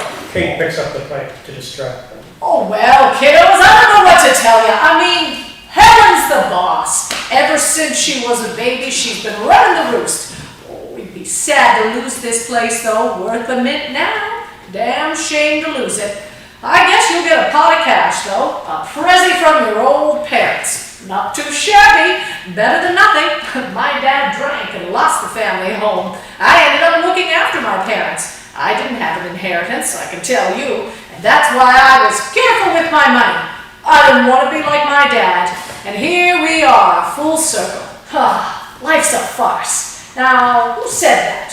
Rambo, I think? I can't take much more of this. Are we going to get Mom too? Kate hands the shawl to Dan. Darlings, look at you enjoying the cottage together. It makes me so happy. I'm so proud of you looking after each other. Helen is sifting through the books and boxes to find the paperwork. Oh, Lord, give me goddamn strength now you're both. You really do look pale, Helen, dear. I think you need rest. Is this Mom or you? Oh, Mom's just worried about you, but you'll be fine. A hangover doesn't stop at Evans. Oh, what are you two up to? Good God, I'm going for a dip. Clear the head. And when I come back, we're finding the papers and signing them. I've made my mind up. Helen grabs a coffee and marches up the kitchen door with the clang of a screen door. Are they really all burnt? Ashes in the stove. Let's take our coffees to the dock. The path is a bit slippery. Are you okay with that? Kate goes to grab a bathrobe from a nail on the wall. I can make it, no problem. Let's go swimming. Which ones? Helen likes Mom's and the green one is mine. You take guys. I'll carry the coffees. You take the towels. Okay, hold the door for me. They laugh as they struggle to get their coffees out the door without spilling. You hear waves lapping on the side of the dock. The cottage gently rocks back and forth. Lights down. Scene 2. The cottage is deserted. All three enter through the kitchen door with wet hair and their old home handmade towel bathrobes.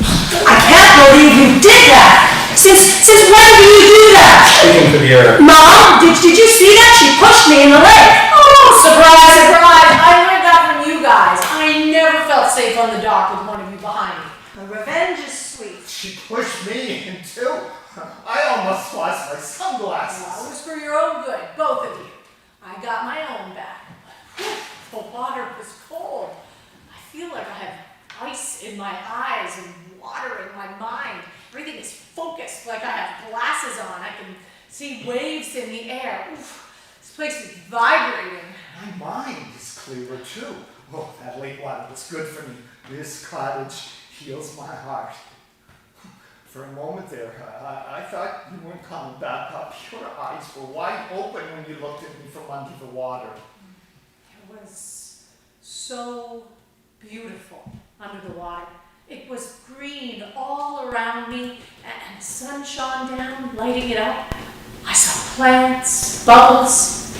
I wanted to live there in a whole different life. I was floating outside my body in ecstasy. Oh, it felt so good to be free from my body.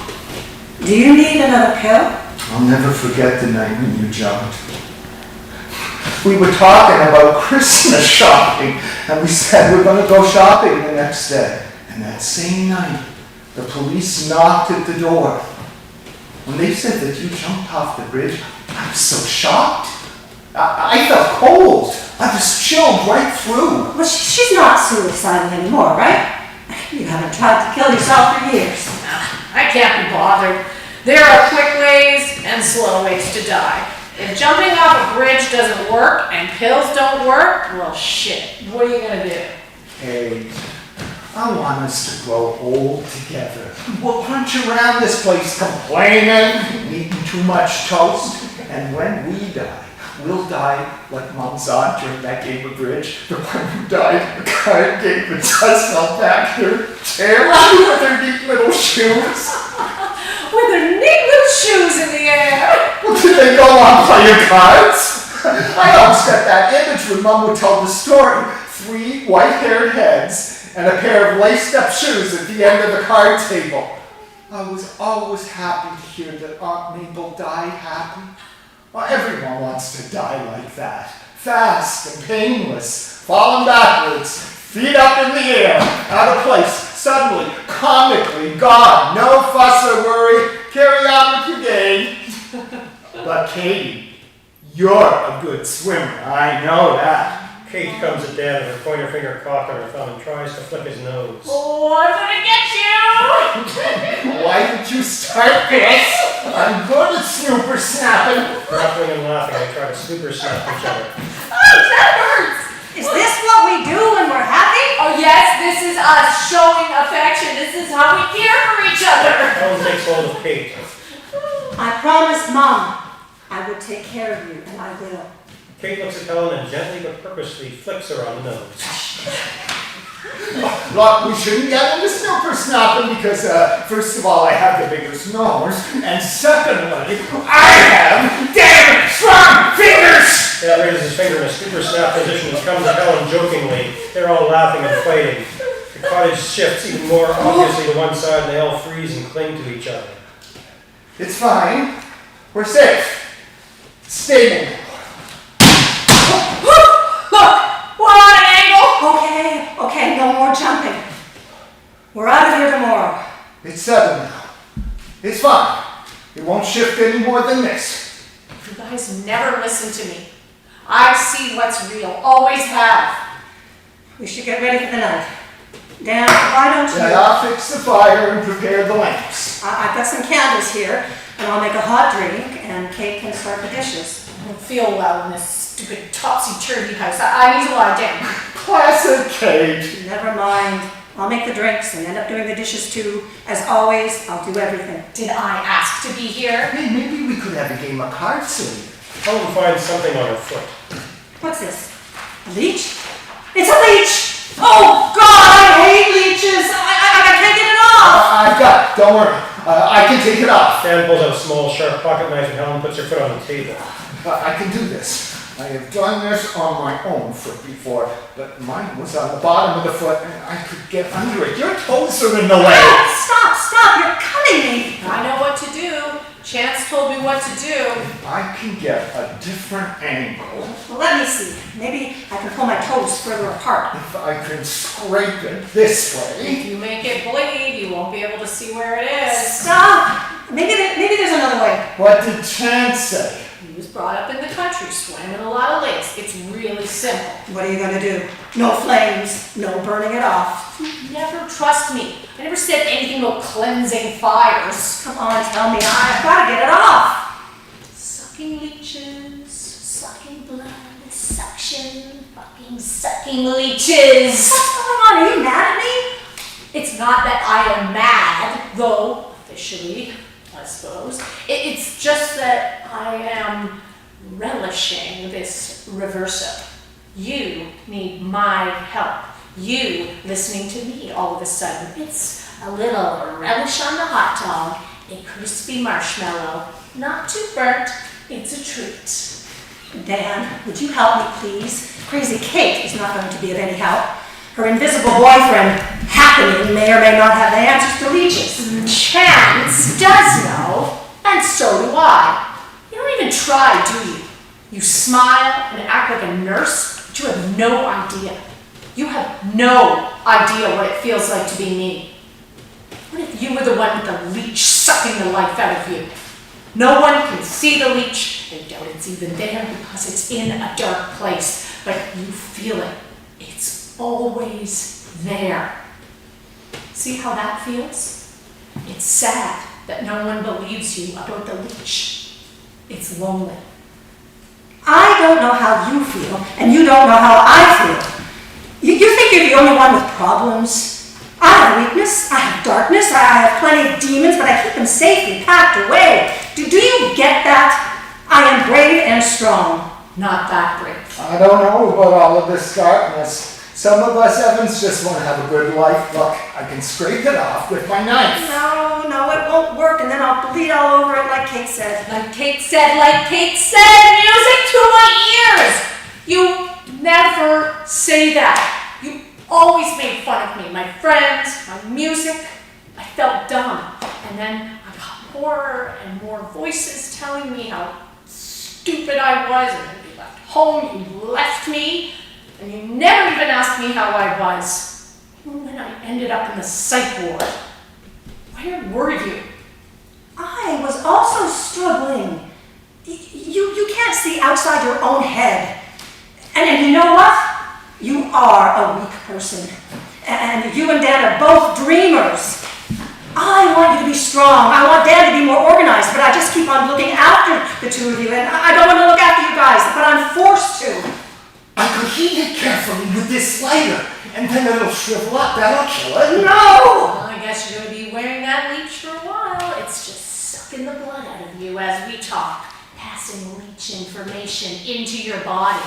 Ooh, you're sharing fluids with a leech. Oh my God, stop that! Kate grabs a big salt shaker from the side of the stove and picks up Helen's foot by her toe and then wildly shakes salt all over the foot. All over the floor as well. Fine, I'll do it. And a little over the shoulder for good luck. Oh, come on. Now, pick it up. I can't. Well, I can't. That's super gross. But it should fall off. Here, I will flick it off with my knife. There, it's off. Okay. Great. Now, I am finding those papers, and then we're leaving tomorrow. We just saved you from a soul-sucking leech. No thank you, nothing. You might have trouble finding those papers. Katie, don't be a tattletale. What have you done? Those are the only copies. Well, the old peas came to him in a dream, and they had a dance and a kiss, and that sealed it apparently. The old peas? What are you talking about? Kissing, dancing? What the hell are you talking about? It was a dream.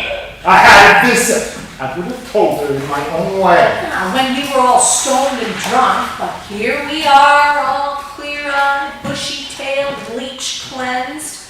Let's talk about the cottage now. What did you do? Where did you put them, Dan? Tell me. Kate rolls her eyes dramatically towards the firebox, and Helen rushes over to look inside, pulling out the remains of an official-looking signed contract.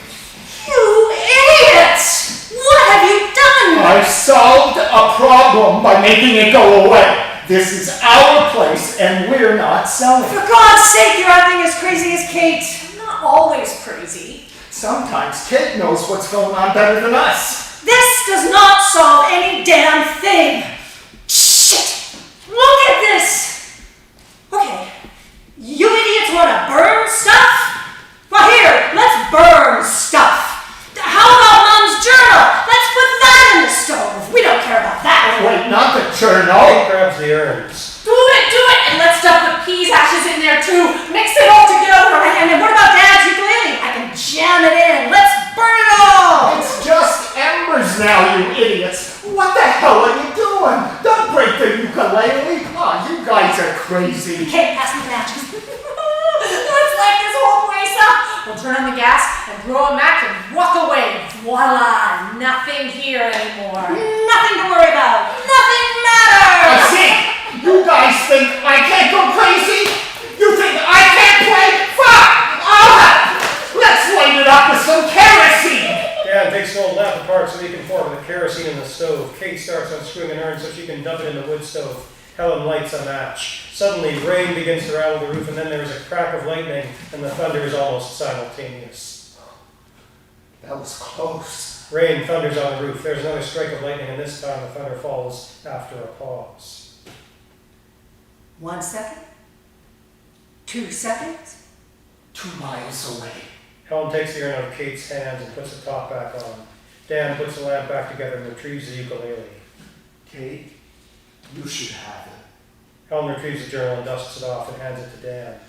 Water starts dropping in the pan from the roof. Helen and Kate dash around, closing the windows. The rain is very loud. I love storms. As long as the lightning doesn't hit a tree near us, or us. We'll be fine. Now I know why Mom always pulled the cards out when we were kids, to distract us. Let's play a game.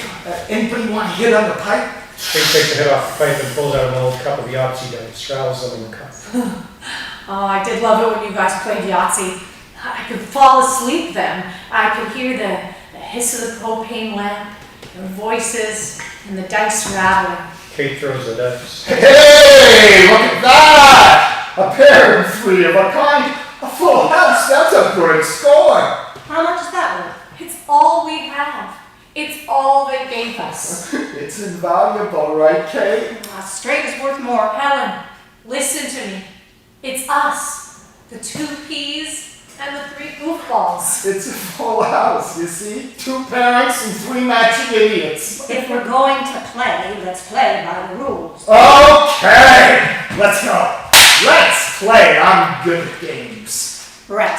What did Mom always say? Lucky at cards, unlucky in life. Only 'cause she was bad at games. She was terrible at games and a sore loser. Are we playing or not? Who cares? It's not a real game. There's no rules. Who won? Who wins? Who did Mom love best? Who did Dad think was the most like him? Kate puts the shawl around her shoulders. Oh, darlings, there's so much you don't know. For example, I was good at cards and I was excellent at bridge. I bet you 3 can't even play bridge. And let me tell you, I was good at love too.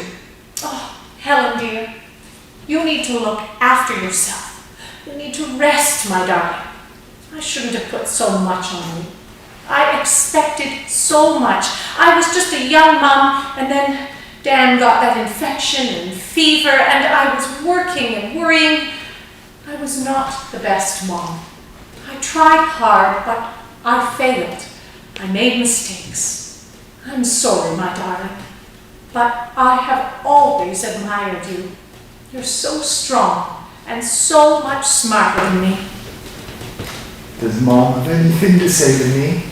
Kate walks behind Dad and wraps him in her shawl with her. My beautiful boy, how I worried about you when you were sick. Such a smart and lovely boy, such a good son, so loving and thoughtful.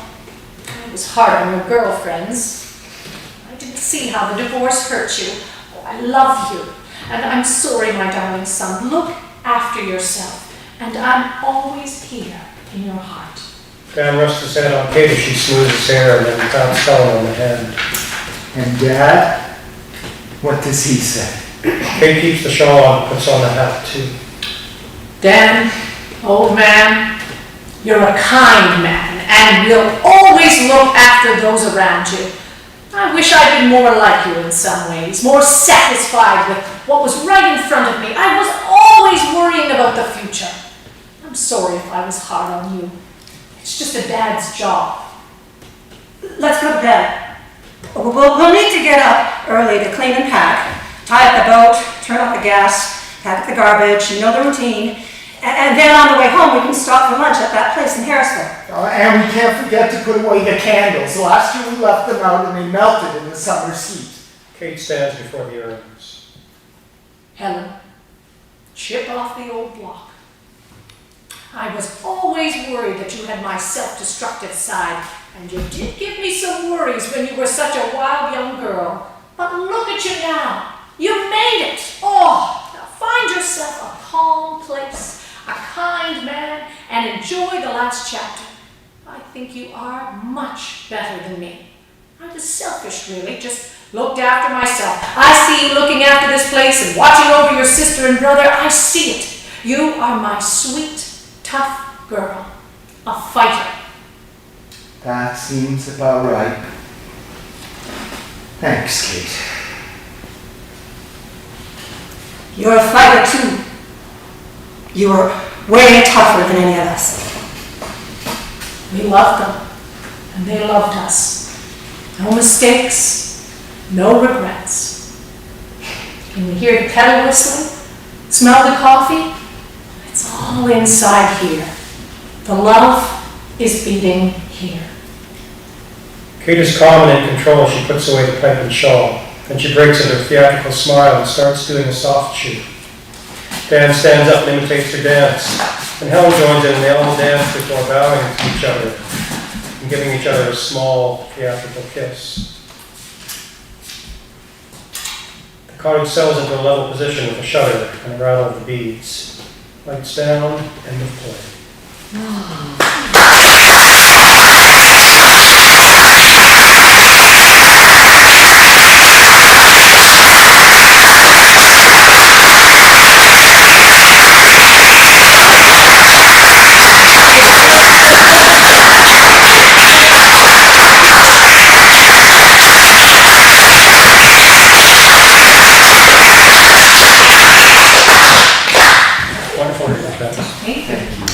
You have a seat over there. We'll get Meg to come on down.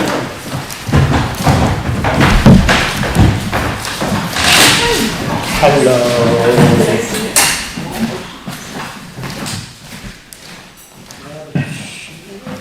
Your chair from over here. Hello, hello.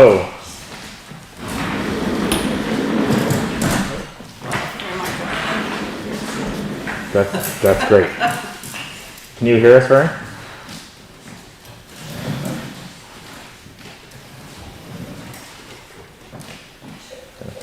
Can you hear us, Vern? I am here. Hi, Meg. How are ya? Good, how are you? At the cottage? Can you hear me? I can hear you, can you hear me? You're very soft. Okay. Trent, I'm wondering if can we bump up the volume at all? Yeah, just give me a moment. Hello? Vern, can you hear me?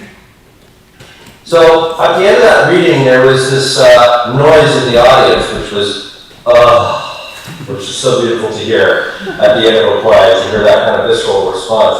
How did you feel hearing it? You've gone through a lot of changes on this play. Yes. Oh, well, every time I see it performed, it's very emotional for me, and you can't hear me. And I really enjoyed it. I enjoyed the performances completely. You can hear me. That's great. Yeah. And So tell us a little bit about the genesis of this play, the origin story, what made you want to write this play. So however you want to talk about that, I think people would be curious to know that. Yeah. I think it started with me, well, first of all, I've been writing short stories for a long time that I found were unsuccessful. And then I thought, well, maybe I should be working on dialogue. So that's made me think I'll try to write a play. So that's where I started with that. And then I was obsessing about our family cottage and what it looked like, what it sounded like, what it felt like.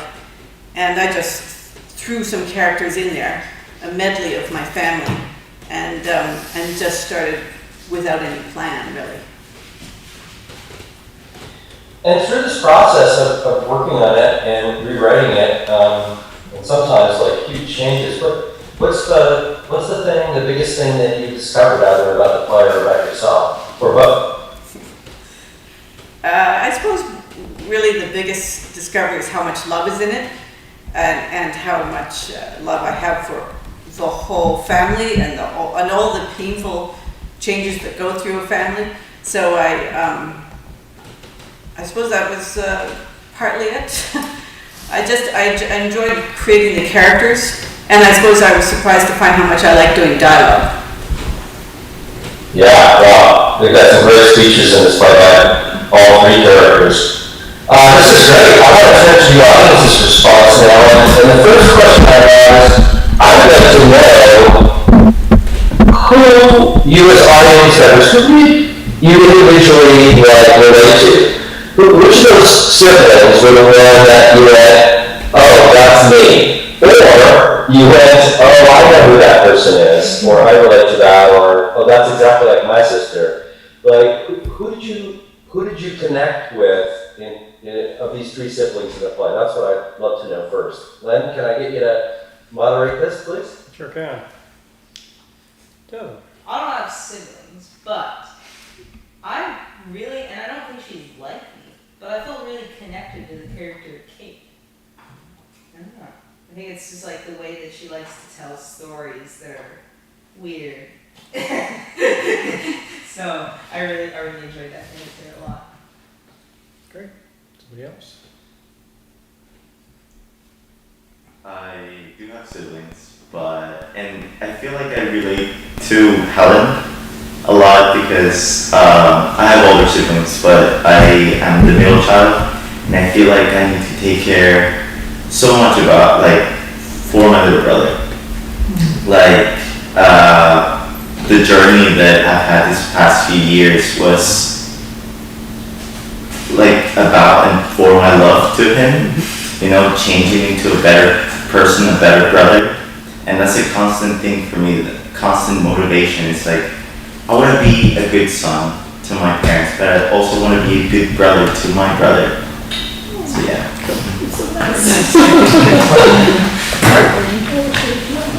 Anyone else want to answer that question? Myself, I'm a bit of a mix of Dan and Helen, because part of me wants to burn everything down and part of me wants to hold on to everything. So it changes from time to time, right?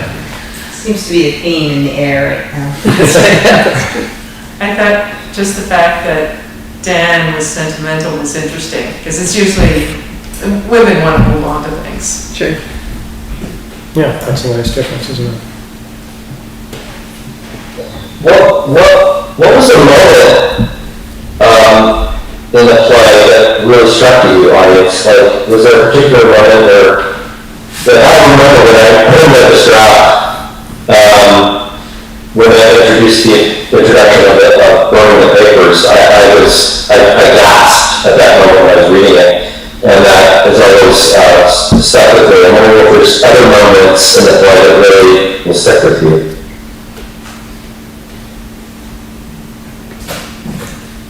I'm stuck on Kate, the character. I love the way that she describes the sort of, I guess attempted suicide was a little ambiguous, but the way that she was enjoying it like an out-of-body experience. That'll stick with me. It'll be interesting.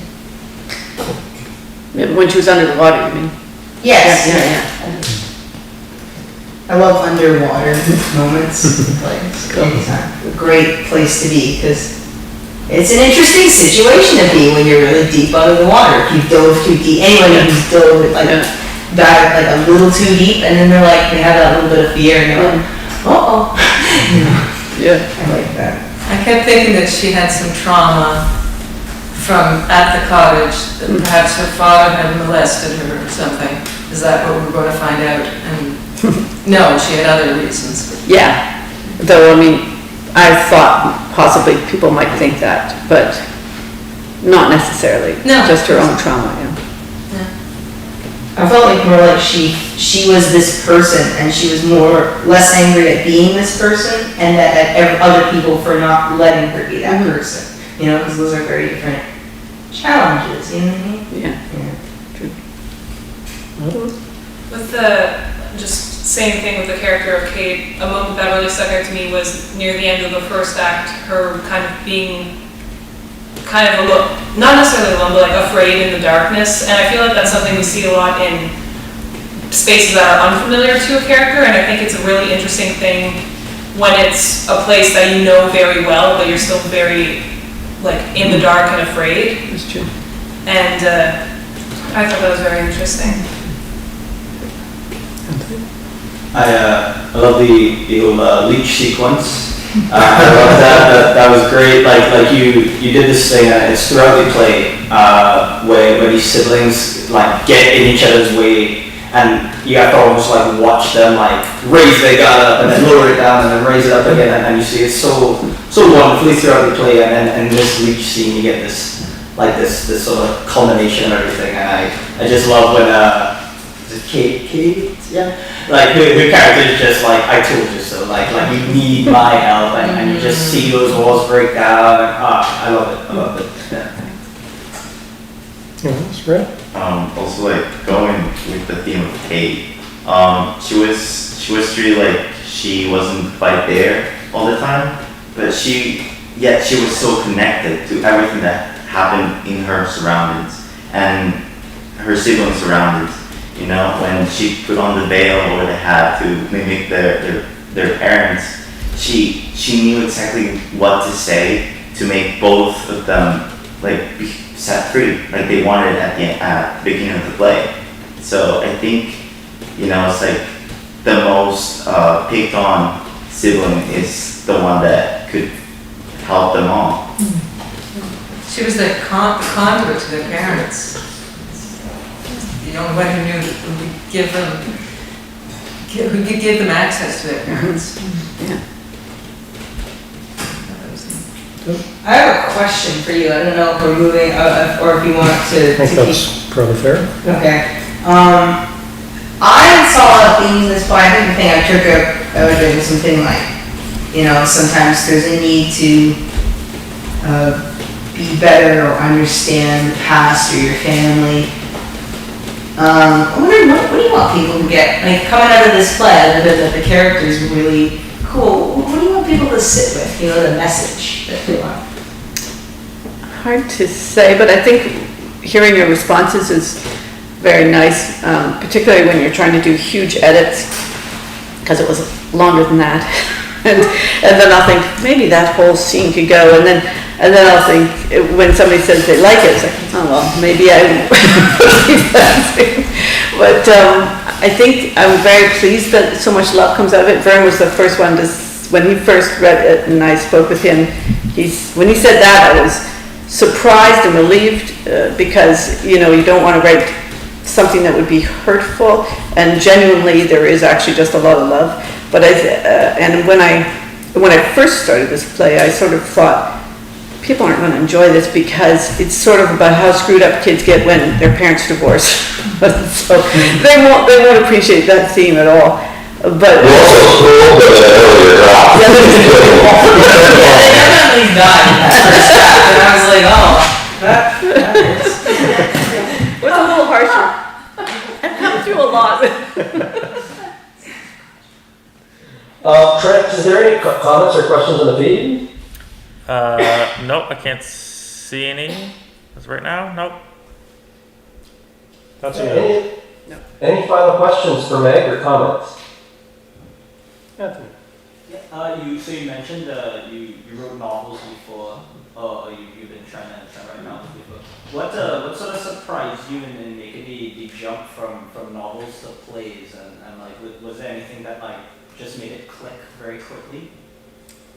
I mean, it was such a, I've struggled with short stories, really. I did one unfinished novel, so, and I tended to do too much description already in terms of, you know, building atmosphere and not having a plot. So again, with the play, similarly, I sort of forgot plot at the beginning and just built characters, but I've been to a Colleen Murphy workshop, actually I just sat in it, but she had said let the characters be free, and then they'll create the plot. So I tried that, which in the end was a lot more work because you have to go back and find some sort of narrative structure in all of what you did. But I found creating the world with less words great. But then again, I like poetry too, like Devin. So the less you do, the more you can create. Is sort of exciting. Well, thank you everyone. Congratulations and on this, and congratulations to the cast as well. I'm trying to say that after Devin's reading. And let's give Megan another round of applause.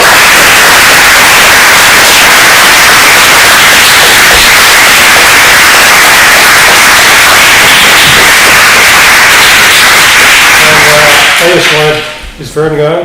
He just disappeared. If he's not on the screen, he's gone. He's gone. Oh well. It's going to be my big emotional moment where I said thanks to Vern for all he's done. It's getting recorded, yeah.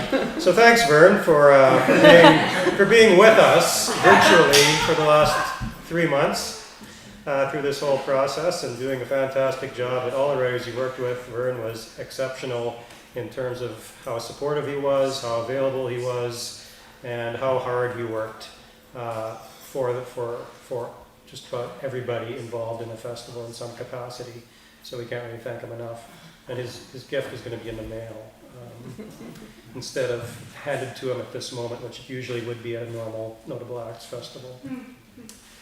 Thanks so much for coming this afternoon, everyone. We have one more show tonight. It's the final performance of Space Girl, which if you haven't seen it yet, you absolutely must. It starts streaming tonight at 7:30. It's live only. There's no recording of it. And it's a fabulous play that is very much about the experience that we've all been living the last few months. Catch it if you can. Thanks again.